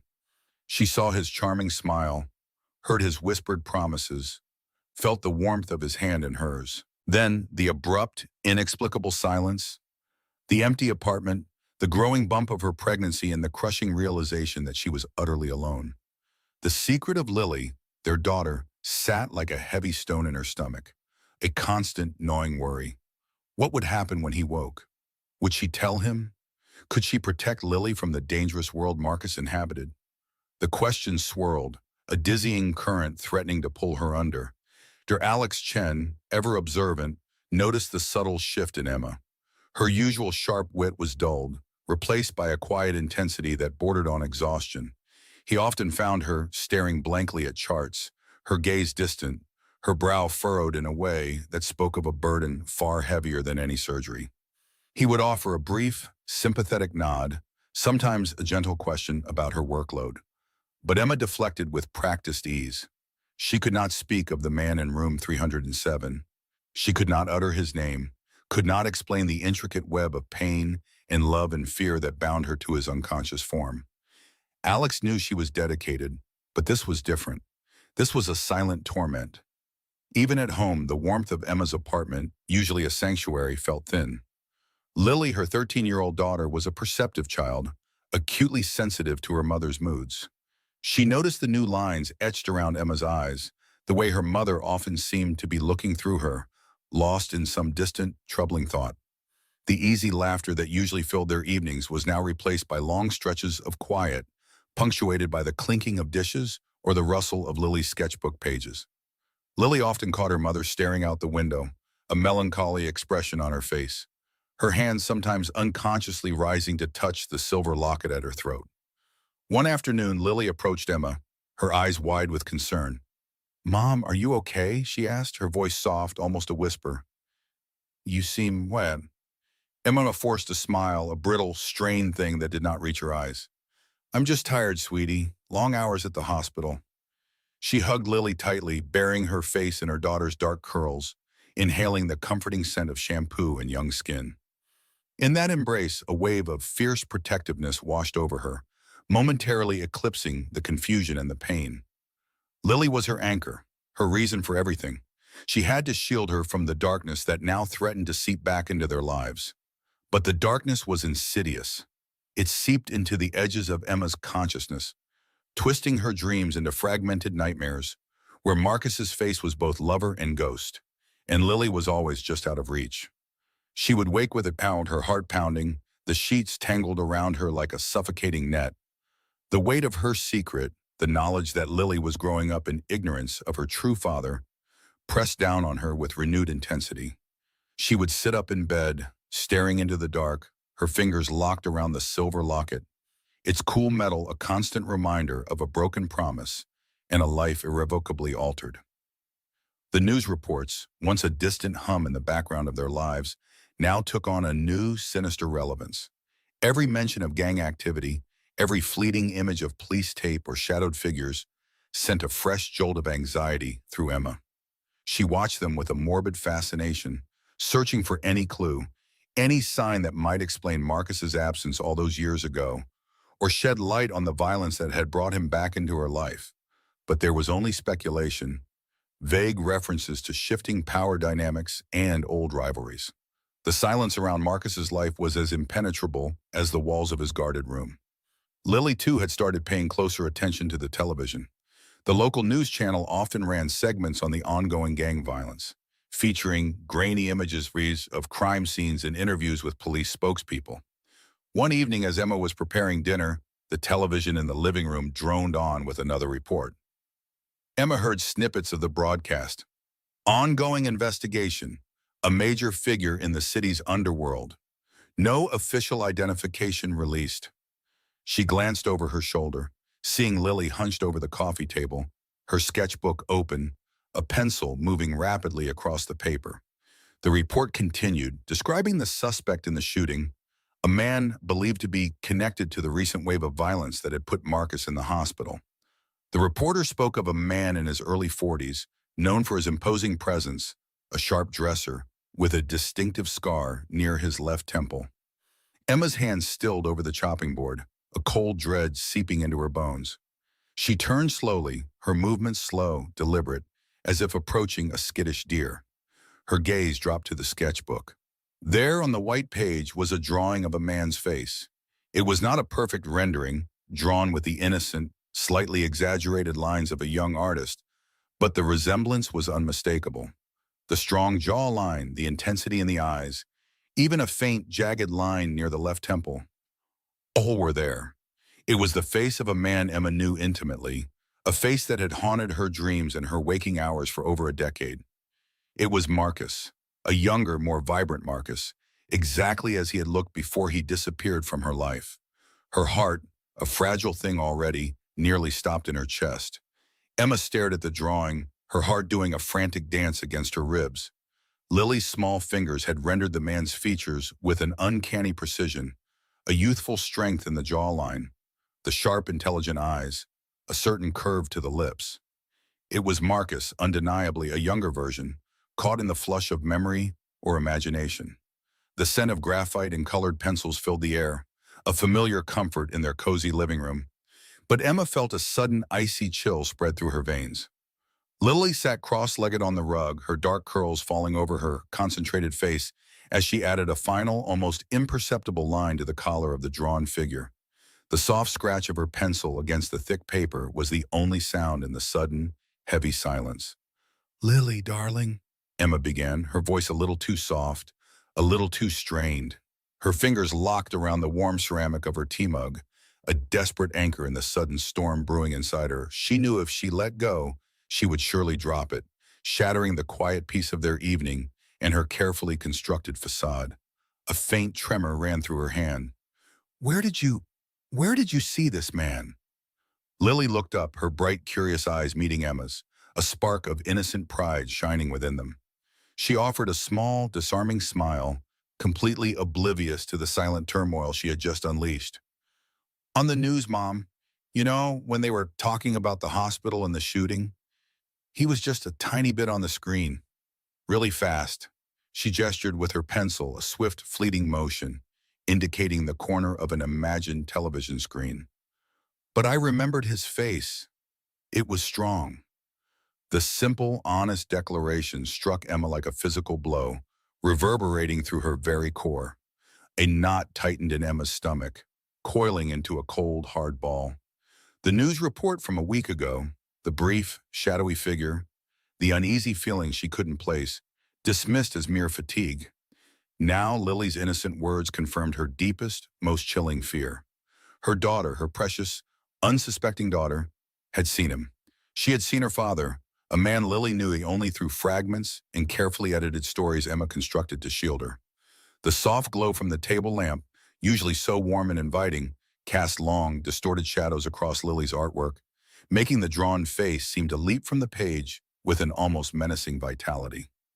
Emma felt a wave of dizziness, the room spinning slightly around her, the familiar scent of their home suddenly alien, tainted by the unwelcome intrusion of the past. This was more than just a passing resemblance. This was a genetic echo, drawn by instinct, by some invisible thread that transcended time and separation, a connection Emma had foolishly believed she had severed completely. "Strong, yes," Emma managed, her throat unexpectedly dry, a sudden constriction making it hard to breathe. She swallowed hard, forcing herself to maintain a calm exterior for Lily's sake, her professional training kicking in to suppress her rising panic. Her mind raced, 1,000 questions colliding at once, each one more terrifying than the last. How could Lily have captured him so perfectly from such a fleeting glimpse? Was it some primal, unconscious recognition? A child's innate pull towards its biological parent? The idea was both profoundly fascinating and deeply unsettling, touching on something ancient and unknowable, something beyond Emma's control. A faint metallic tang of fear pricked at the back of Emma's tongue, a taste she had not known since the day Marcus disappeared from her life, leaving her utterly alone. Lily reached for a yellow crayon, her innocent focus already returning to her drawing, the weight of Emma's anxiety passing right over her head. He looked a bit like the hero in that book I'm reading too, tall and serious. She colored in a small patch of background, her movements fluid and unhurried, oblivious to the earthquake rumbling beneath her mother's feet. But nicer, maybe, not so grumpy. The innocent comparison twisted a knife in Emma's gut. Nicer, grumpy. How much of Marcus's true nature would Lily ever see should they ever meet? The thought sent a fresh wave of dread through her. Emma's gaze lingered on the drawing, tracing the line of the palm, the subtle curve of the own, the faint hint of intensity in the eyes. It was Marcus years ago, before the harsh lines of power and danger had etched themselves onto his face, before the coldness had settled in his gaze, before he became the man he was now. The man she had loved with every fiber of her being. The man who had shattered her world and abandoned her to face a terrifying future alone, pregnant and terrified. A wave of profound sadness washed over her, so potent it felt like physical pain, mingled with an almost suffocating protectiveness for her daughter.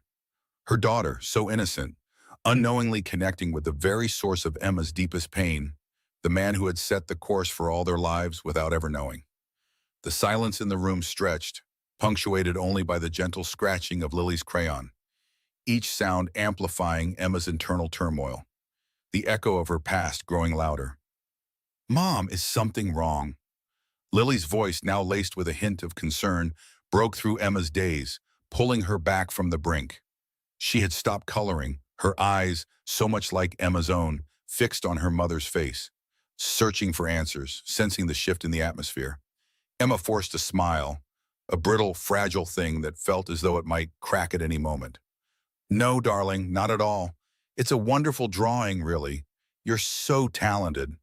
She reached out, her hand trembling slightly, as she smoothed Lily's dark curls away from her forehead. The soft strands felt cool beneath her palm, a comforting contrast to the heat rising in Emma's cheeks, a physical manifestation of her fear.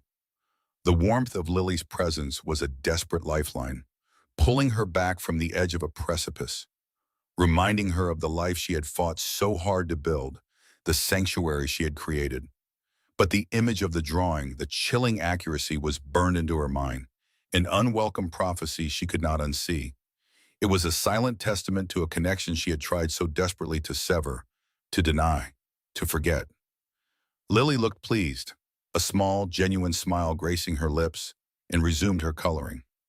Emma watched her, the simple act of a child's creation now imbued with a terrifying, almost mystical significance.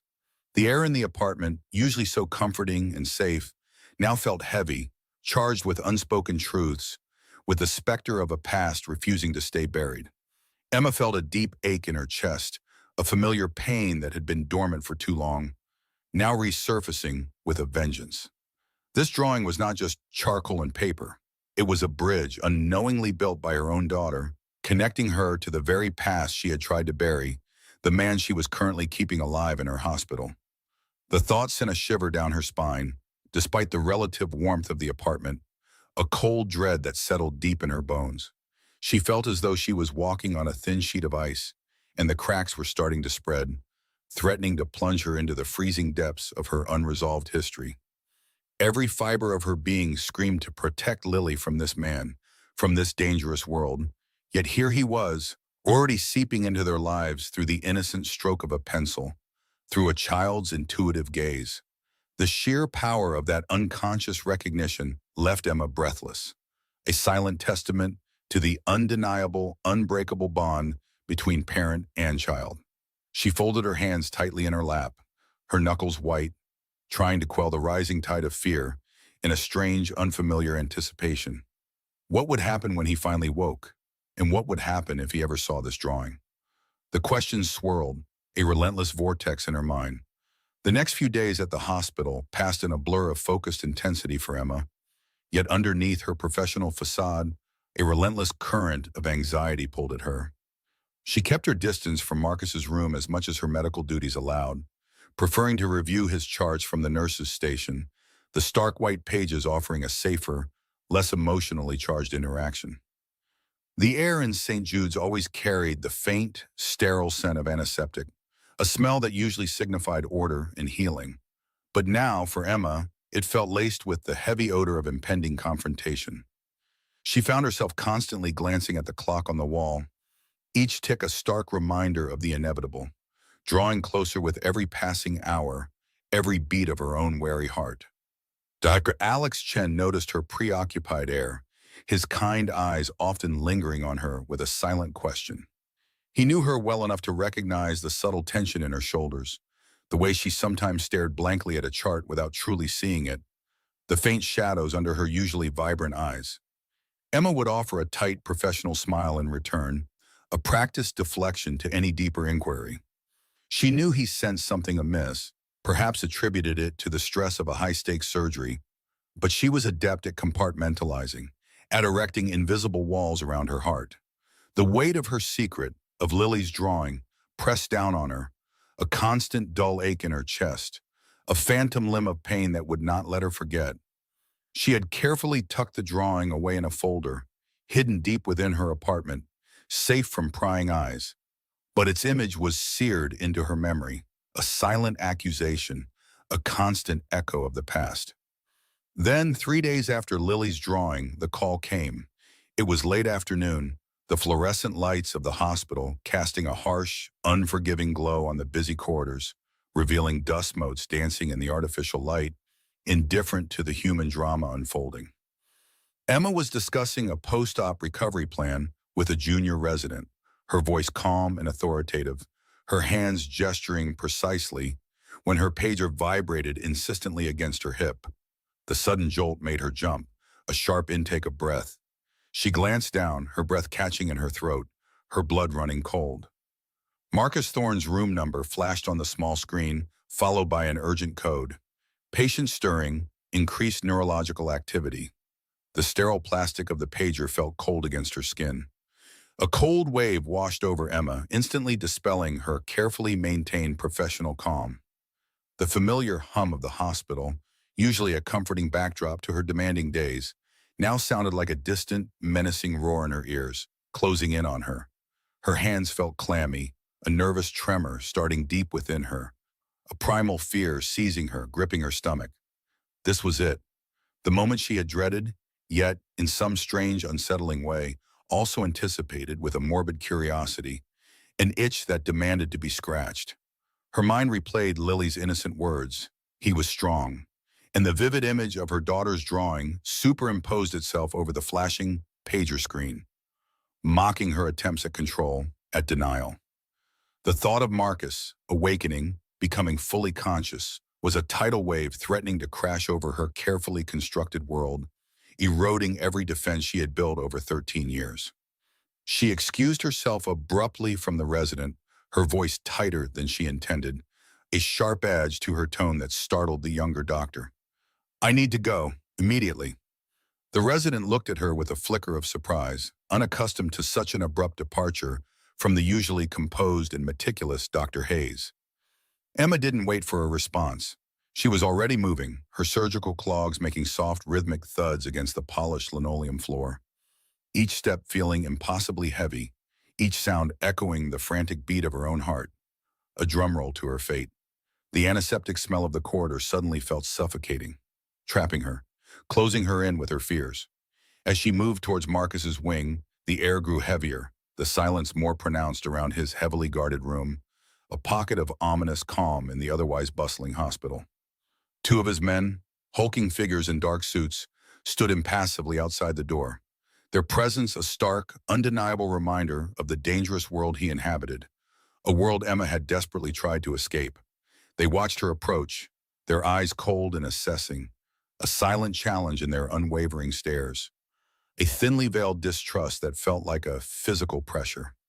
Emma met their gaze with a professional coolness she didn't feel, her chin held high, her shoulders back, presenting an unyielding front.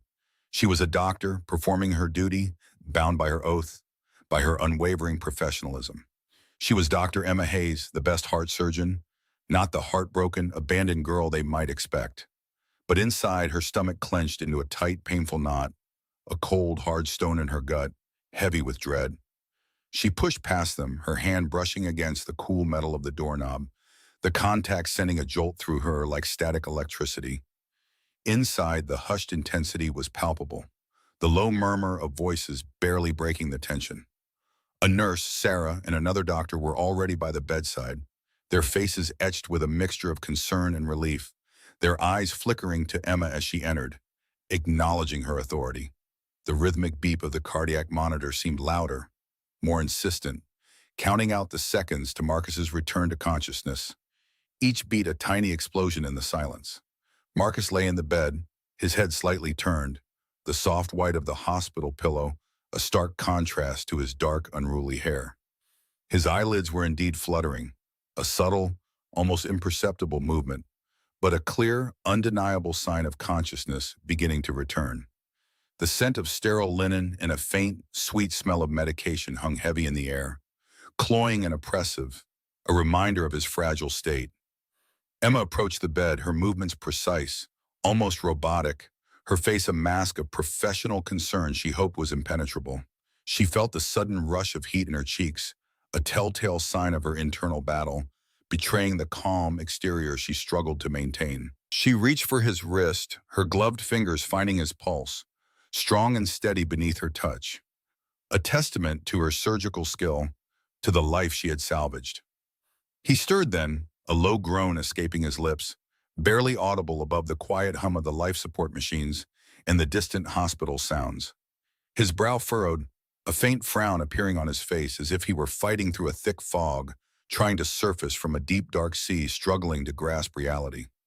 A shiver ran down Emma's spine, a complex cocktail of fear, anger, and a bizarre, unbidden memory of his touch, a ghost from a lifelong past that now stood on the precipice of return. The nurse, Sarah, turned to Emma, her voice hushed, almost a whisper. "Dr. Hayes, he's been like this for the last 15 minutes. More restless now. He almost opened his eyes a few times." Her gaze held a mixture of professional assessment and a hint of awe at the patient's tenacity, his sheer will to live. Emma nodded, her gaze fixed on Marcus's face, searching for something, anything. He looked different without the hardened mask he usually wore. More vulnerable, almost like the man she once knew, the man who used to whisper promises in the dark, promises that turned to dust. The jagged scar near his left temple, a stark testament to his violent world, seemed less intimidating, almost faded, in his unconscious state, a symbol of a past life that was now reawakening. But the vulnerability was fleeting, she knew. She could already feel the heavy weight of his presence, a magnetic pull, even before he fully woke. His breath came in shallow, uneven gasps, a subtle struggle against the lingering effects of the sedation, a slight whistle in his throat, a sound of life returning. The sheets rustled softly as his leg twitched, a further sign of his imminent awakening, a restless energy returning to his body. The entire room seemed to hold its breath, waiting for the moment of impact, the collision of past and present. She adjusted the IV drip, her hands steady despite the tremor in her soul, the internal earthquake threatening to crack her composure. She was a doctor. This was a patient. She had saved his life. She had to remember that, had to cling to that professional identity as her shield, her only defense against the onslaught of emotions. But the air in the room was thick with unspoken history, with the ghosts of a love that had turned to ash, with 13 years of silence and pain, all converging in this single, sterile space. Every fiber of her being was taut, stretched to its breaking point, her nerves humming like over-tightened guitar strings, ready to snap. She could feel the rapid thump of her own pulse echoing in her fingertips, a frantic rhythm against the quiet beat of the monitor. Each beat a countdown. This was not just a medical examination. This was a prelude to a reckoning, a confrontation she had both longed for and dreaded, a meeting she knew would change everything. She braced herself, her jaw tight, for the inevitable moment when those eyes would open and find hers, peeling back the layers of her carefully constructed world. His eyelids fluttered again, more forcefully this time. A low moan escaped him, deeper, more guttural, a sound of profound effort. Emma watched, transfixed, her own breathing shallow, her lungs refusing to draw in enough air. The soft, distant sounds of the hospital faded away, leaving only the sound of his struggle, the beat of her heart, and the quiet whir of the machines creating a cocoon of intense anticipation. The light in the room seemed to intensify, focusing solely on his face, illuminating every tiny twitch, every subtle shift. She felt a strange magnetic pull, a sense of destiny unfolding, drawing her closer, whether she wanted it or not. He was coming back, to her. Then slowly, agonizingly slowly, Marcus's eyes began to open. They were hazy at first, unfocused, struggling against the lingering fog of medication and trauma, like a camera lens trying to adjust. Emma held her breath, her chest tight, the seconds stretching into an eternity, each one heavy with unspoken history. His gaze swept across the room, taking in the sterile white walls, the medical equipment, the faces of the nurse and the other doctor. But then, his eyes paused, and slowly, with an almost painful clarity, they sharpened. They landed on Emma's face, fixed there, piercing through her professional mask, seeing her, truly seeing her for the first time in 13 years.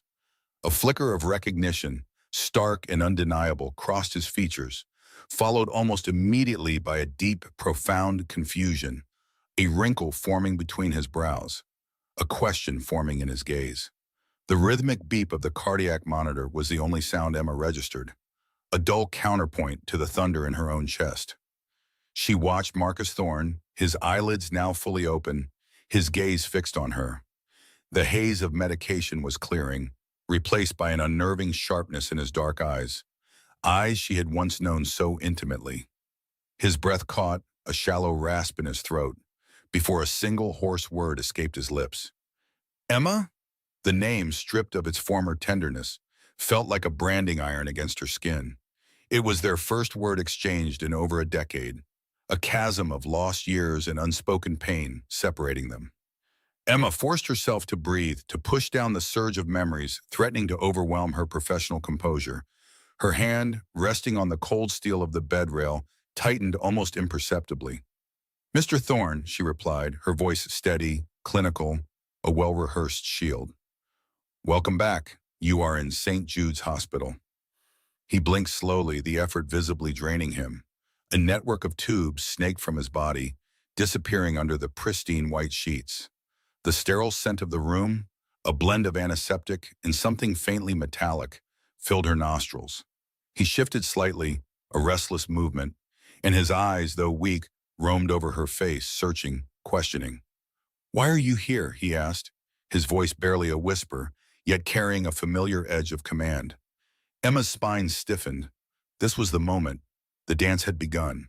She had anticipated this question, rehearsed her answer 100 times in the quiet solitude of her mind.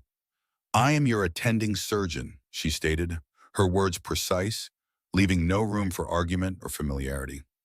Dr. Hayes, I performed your cardiac repair.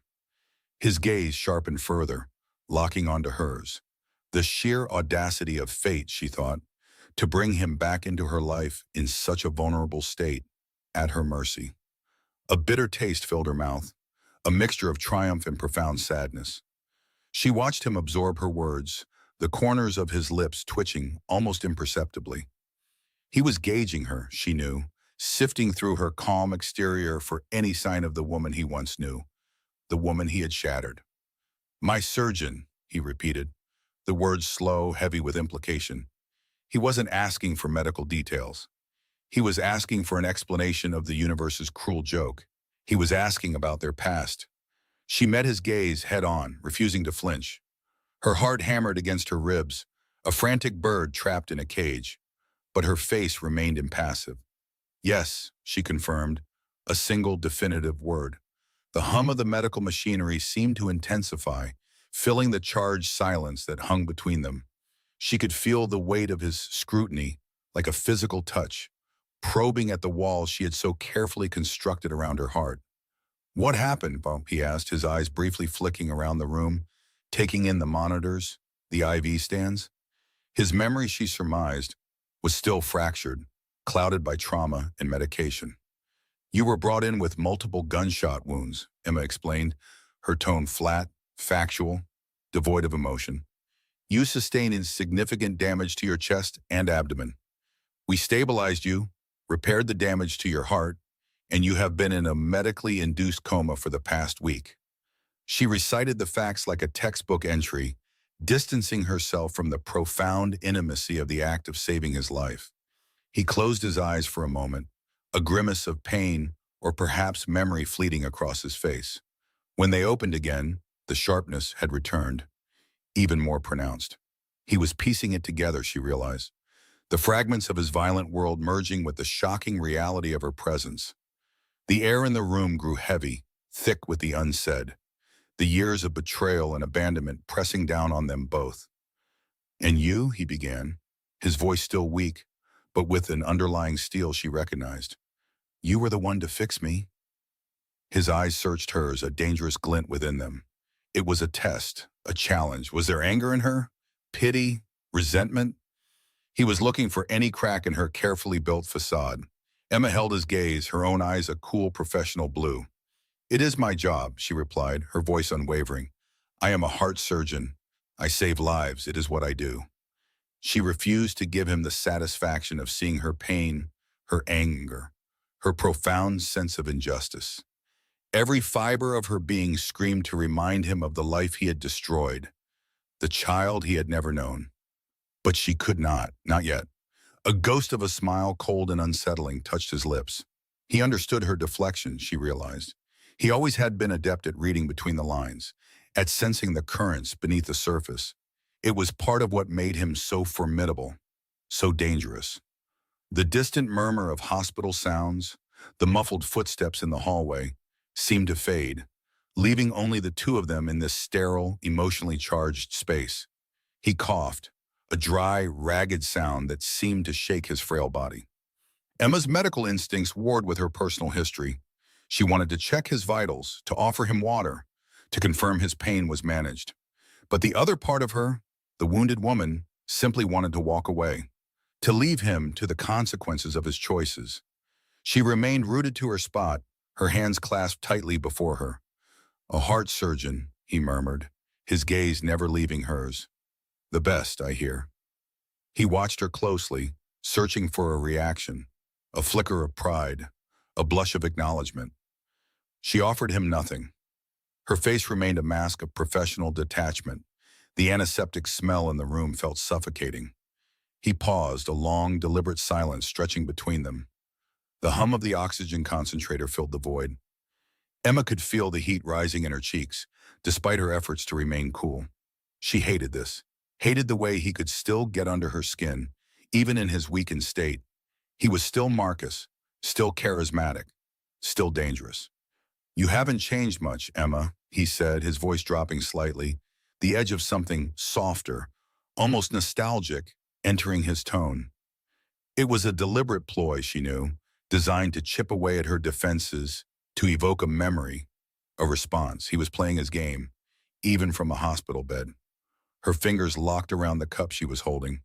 She knew if she let go, she would spill it. She imagined the scalding liquid burning her hands, a mirror to the fire that raged within her. "People change, Mr. Thorne," she replied, her voice clipped, barely above a whisper. "Life changes them." The words were a direct hit, aimed at the decade of pain and struggle she had endured because of him. His eyes held hers, a flicker of something unreadable passing through them. Regret? Pity? Amusement? She couldn't tell. He had always been a master of concealment. The sound of her own blood rushing in her earphones was almost deafening. She could taste the metallic tang of adrenaline at the back of her throat. "And you became a doctor," he mused, a dry chuckle rumbling in his chest, cut short by a wince. "A surgeon. That was always the plan, wasn't it?" He watched her, a knowing glint in his eyes, as if challenging her to deny their shared past, their shared dreams. "It was my plan, yes," Emma corrected him, her voice sharp with unspoken emphasis. "My plan alone." The words were a bitter reminder of the future they had once envisioned together, a future he had so carelessly discarded. The hospital room, with its bright, unforgiving lights, seemed to shrink around them, trapping them in this uncomfortable tableau. He lifted a weak hand, gesturing vaguely. "I remember the late nights," he said, his voice softer now, almost conversational, a dangerous lure. "The textbooks, the coffee, you always smelled of antiseptic even then." He was trying to draw her back, to weave a thread of shared memory between them, to blur the professional lines. Emma took a step back, putting more distance between them. She needed to maintain the boundaries, to keep her professional armor intact. The scent of antiseptic felt cloying now, a grim reminder of where she stood and who she was. "Those memories are irrelevant now, Mr. Thorne," she stated, her voice devoid of warmth. "My focus is your recovery." He ignored her, his gaze holding hers. A flicker of something, a shadow of the man she had loved, passed over his face. He was searching, she realized, not just for her reaction, but for something within himself. The silence stretched, tense and suffocating, filled with the ghosts of their past. Then his eyes dropped. They traveled down her white coat, past the collar, and landed directly on the small, tarnished silver locket nestled against her skin. It was a tiny, almost insignificant piece of jewelry, its surface worn smooth over the years, engraved with a single delicate rose. The locket, a gift from him long ago, containing a faded photo of them together. The locket she never took off. A ghost of a smile, faint and knowing, touched his lips. It was not a happy smile nor a kind one. It was a recognition, a silent acknowledgement of their intertwined history, of the thread that still connected them, however thin and frayed. He closed his eyes then, the smile fading, leaving Emma reeling, the implication of his silent gesture echoing in the sudden, overwhelming silence of the room. The silver locket felt like a searing brand against Emma's skin. Marcus had seen it, a ghost of a smile touching his lips before his eyes fluttered closed. That simple gesture spoke volumes, confirming he remembered, confirming this was no longer just a patient. This was the man who had torn her world apart, now lying vulnerable before her, a living testament to a past she had desperately tried to bury. Her hand trembled as she pulled the locket from beneath her scrubs, its cool metal suddenly heavy in her palm. The faded rose engraving felt sharp against her skin. He knew, he had always known about the locket. It was the last gift he ever gave her, a promise of forever that dissolved into ash. Now it was a silent accusation, a question hanging in the sterile air. Emma left his room, the soft click of the door echoing too loudly in the quiet hallway. Her mind raced, a chaotic storm of anger, fear, and a terrifying nascent hope. Hope for what? For closure? For an apology? For an explanation that could somehow mend a decade of silence? She walked without really seeing, the antiseptic scent of the hospital suddenly cloying, trapping her. Every step away from Marcus felt like a step deeper into a labyrinth. The decision weighed on her like a physical burden. Tell him about Lily, or keep the secret buried forever. Lily, her precious daughter, her reason for living, her heart outside her body. Could she expose Lily to Marcus's dangerous world, a world of shadows and violence she had fought so hard to escape? The thought of Lily meeting him, of his eyes, so like Lily's own, seeing her for the first time sent a shiver of terror and a strange, deep ache through her. Lily deserved a father who was present, who chose her, not a man who lived by rules Emma could never comprehend. Yet the truth, once acknowledged, felt like a living thing, demanding to be set free. It was Lily's truth as much as hers. Emma found a quiet corner in the staff lounge, the lukewarm coffee in her mug doing little to calm her racing thoughts. Her mind drifted back, pulled by an invisible current, to a time when her world was simpler, though no less intense. It was a cold Tuesday morning, the kind of day where the sky hung low and gray, mirroring the dread in her heart. She remembered the precise chill of the small clinic room, the hushed voice of the nurse, the stark white of the pregnancy test stick. 2 pink lines. Her fingers had locked around the small plastic stick, her knuckles white. The world outside the window, usually a blur of city life, had frozen. No sound reached her, just the frantic drumming of her own blood in her ears. One moment she was Emma, a young, ambitious doctor in love. The next she was Emma, pregnant and alone. Marcus had disappeared 3 weeks before. No note, no call, just a chilling void where his presence used to be. She had called his phone endlessly, leaving desperate messages that went unanswered, her voice cracking with each attempt. Every day, the silence grew heavier, confirming her worst fears. He was gone. The news of her pregnancy had felt like a cruel joke from a universe that reveled in her pain. She had walked out of the clinic that day into a world that felt entirely different, heavier, colder. The city's sounds, the rush of traffic, the chatter of passers-by, all seemed distant, muffled by the roar of her own despair. She had wandered for hours, tears blurring her vision, the cold wind biting at her exposed skin, but feeling nothing but an internal chill that pierced deeper than any winter air. She remembered stopping at a small park, the empty swing swaying gently in the breeze. She had sunk onto a cold metal bench, clutching her stomach, her breath catching in her throat. A profound, consuming loneliness had washed over her, a desolate wave that threatened to drown her completely. She was carrying his child, the child of the man who had vanished without a trace, leaving her with nothing but shattered promises and a crushing sense of betrayal. Her dreams, once so vibrant and full of shared laughter, had become a desolate landscape. She had pictured them building a life, a home filled with light and children. He had spoken of it, his voice low and rich, his eyes full of a tenderness she now knew was a lie. How could she have been so blind, so utterly, completely foolish? The pain of his abandonment was one thing, but the shame, the profound humiliation of having been so wrong about him was another. The thought of facing her parents, of telling them she was pregnant and alone, had been unbearable. She saw their disappointment, their concern, the unspoken judgment. She had always been strong, independent, the one who had everything figured out.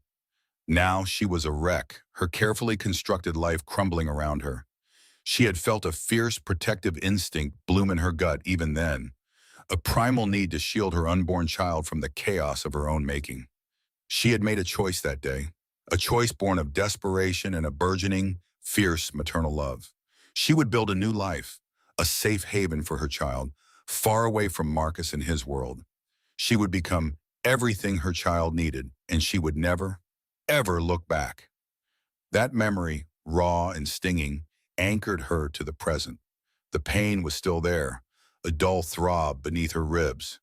A gentle voice broke through her reverie. "Emma, are you all right?" Dr. Alex Chen stood in the doorway, his kind eyes clouded with concern. He held a stack of patient charts, but his gaze was entirely on her.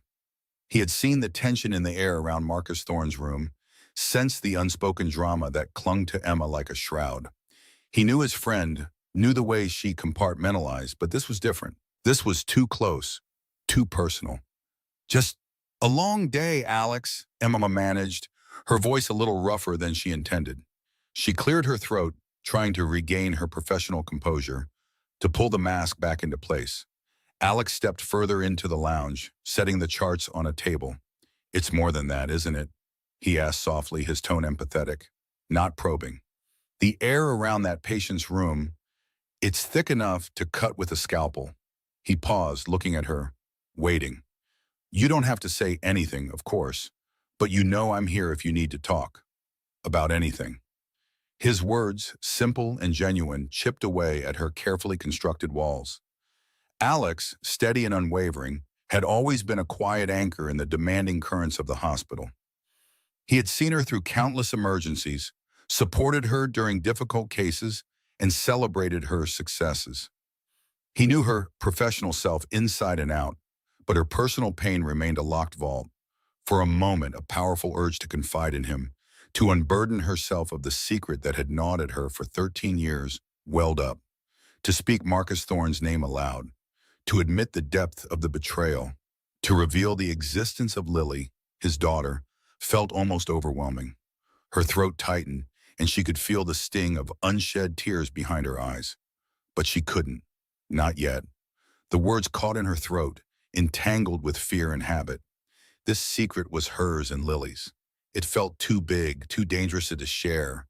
Even with Alex, who was the closest thing she had to family in this city, she managed a weak smile.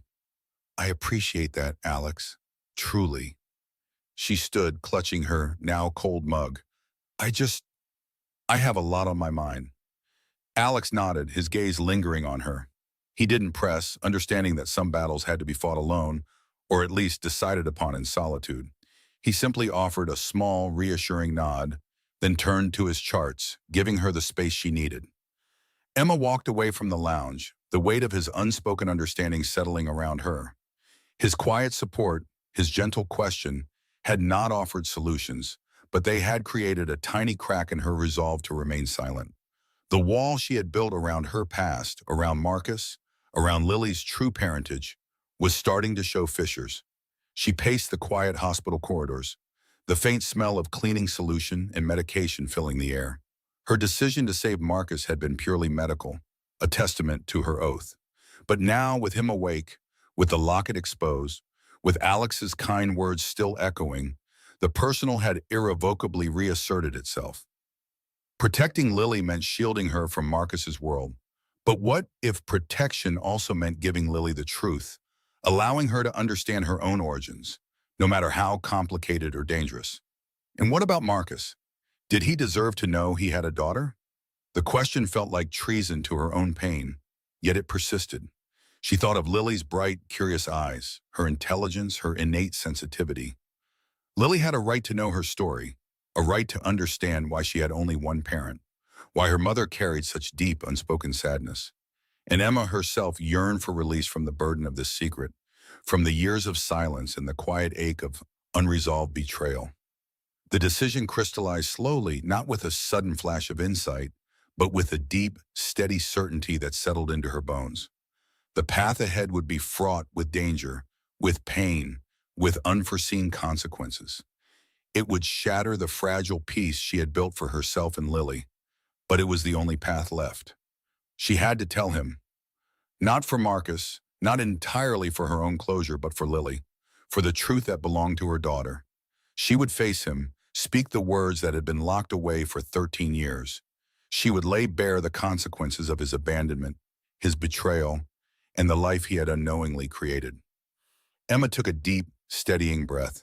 This was her next irreversible move. She would confront Marcus, and in doing so, she would change all their lives forever.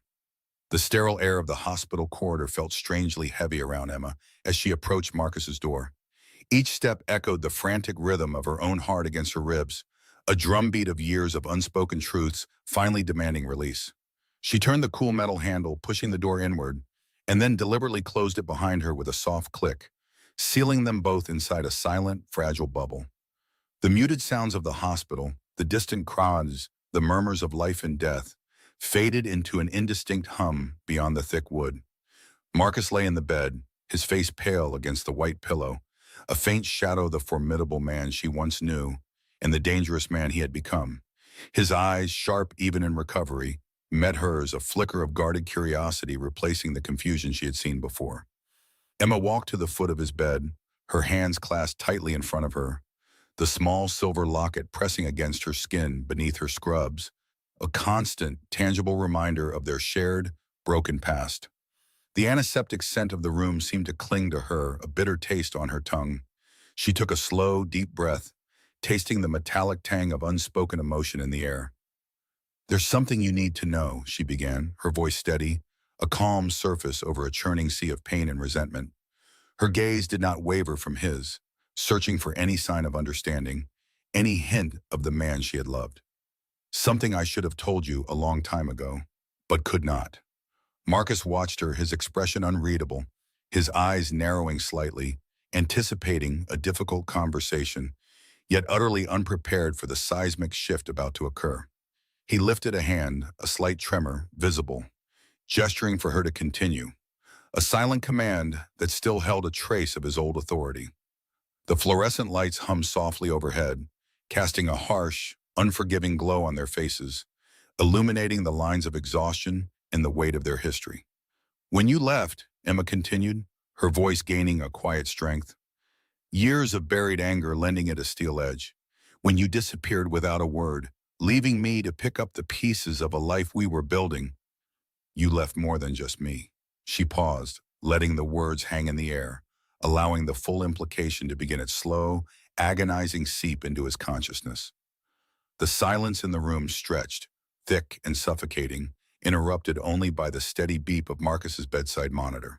His brow furrowed, a slight tilt of his head, as if he were trying to decode a complex medical chart. "What are you talking about, Emma?" he asked, his voice raspy, a low rumble from deep within his chest. He pushed himself up slightly, leaning on his elbows, a glimmer of concern, or perhaps impatience in his gaze. He had no idea of the impending devastation, the truth that would shatter his world. "I was pregnant, Marcus," she stated, the words clear, firm, and utterly devastating. The admission, after so many years, felt like a physical wrench, tearing open old wounds she had painstakingly tried to close. A single tear, unbidden and unwanted, traced a silent path down her cheek, but her eyes remained locked with his, unwavering, resolute. The memory of that crushing loneliness, that raw, aching despair, washed over her like a cold wave. Marcus froze, his eyes widening, the color draining from his face until it was ashen, almost translucent in the stark hospital light. The tremor in his hand intensified, his fingers clenching into a fist against the pristine white sheets. Disbelief warred with a dawning, terrible comprehension in his gaze, a storm brewing behind his usually impenetrable facade. He looked as if he had been struck, a silent internal blow that left him breathless. "A child?" he whispered, his voice barely audible, a ghost of a sound that seemed to evaporate into the sterile air. He shook his head, a slow, disbelieving motion, as if to clear the fog of painkillers and shock from his mind. "My child?" His eyes darted around the room, then snapped back to Emma's face, searching for any sign of a lie, any hint of deception in her honest, tear-streaked eyes. He could smell the faint scent of antiseptic, now mingling with a sudden, overwhelming wave of regret. "Yes, Marcus," Emma confirmed, her own breath catching in her throat, the weight of the confession almost too much to bear. "Our child, a daughter." She watched him, seeing the profound impact of her words ripple across his face, the gradual transformation from shock to something deeper, more complex.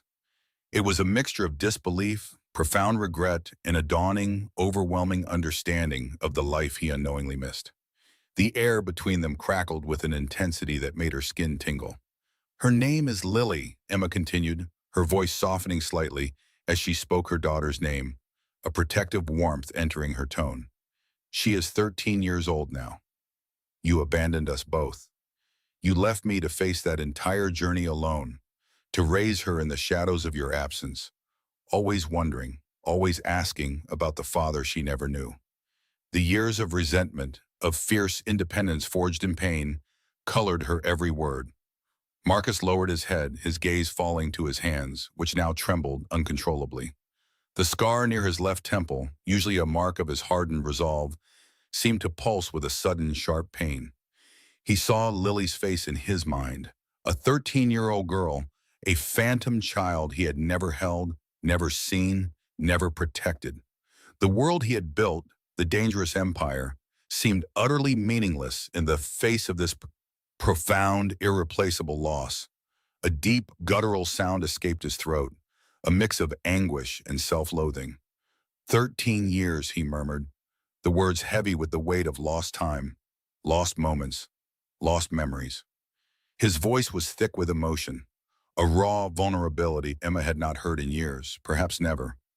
He remembered her face when they were together, vibrant and full of life, and then the image of her, alone and pregnant, flashed before his eyes, a searing accusation. The cool air of the room felt like a physical chill penetrating his very bones.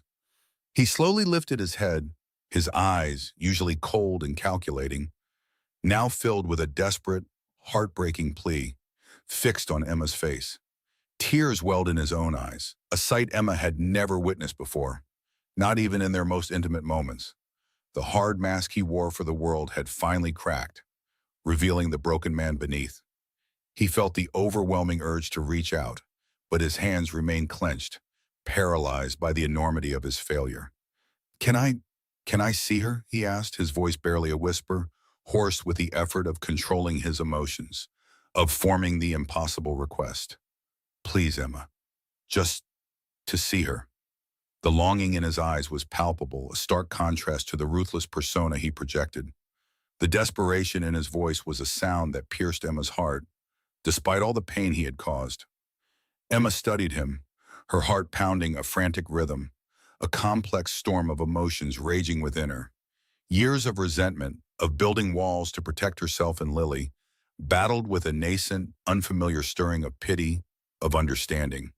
She saw not just the powerful Mafia boss, but the lost young man she had once loved, now broken by the weight of a truth he should have known long ago.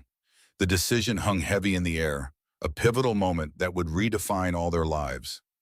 She thought of Lily, her bright, curious eyes, her infectious laughter, her unwavering love.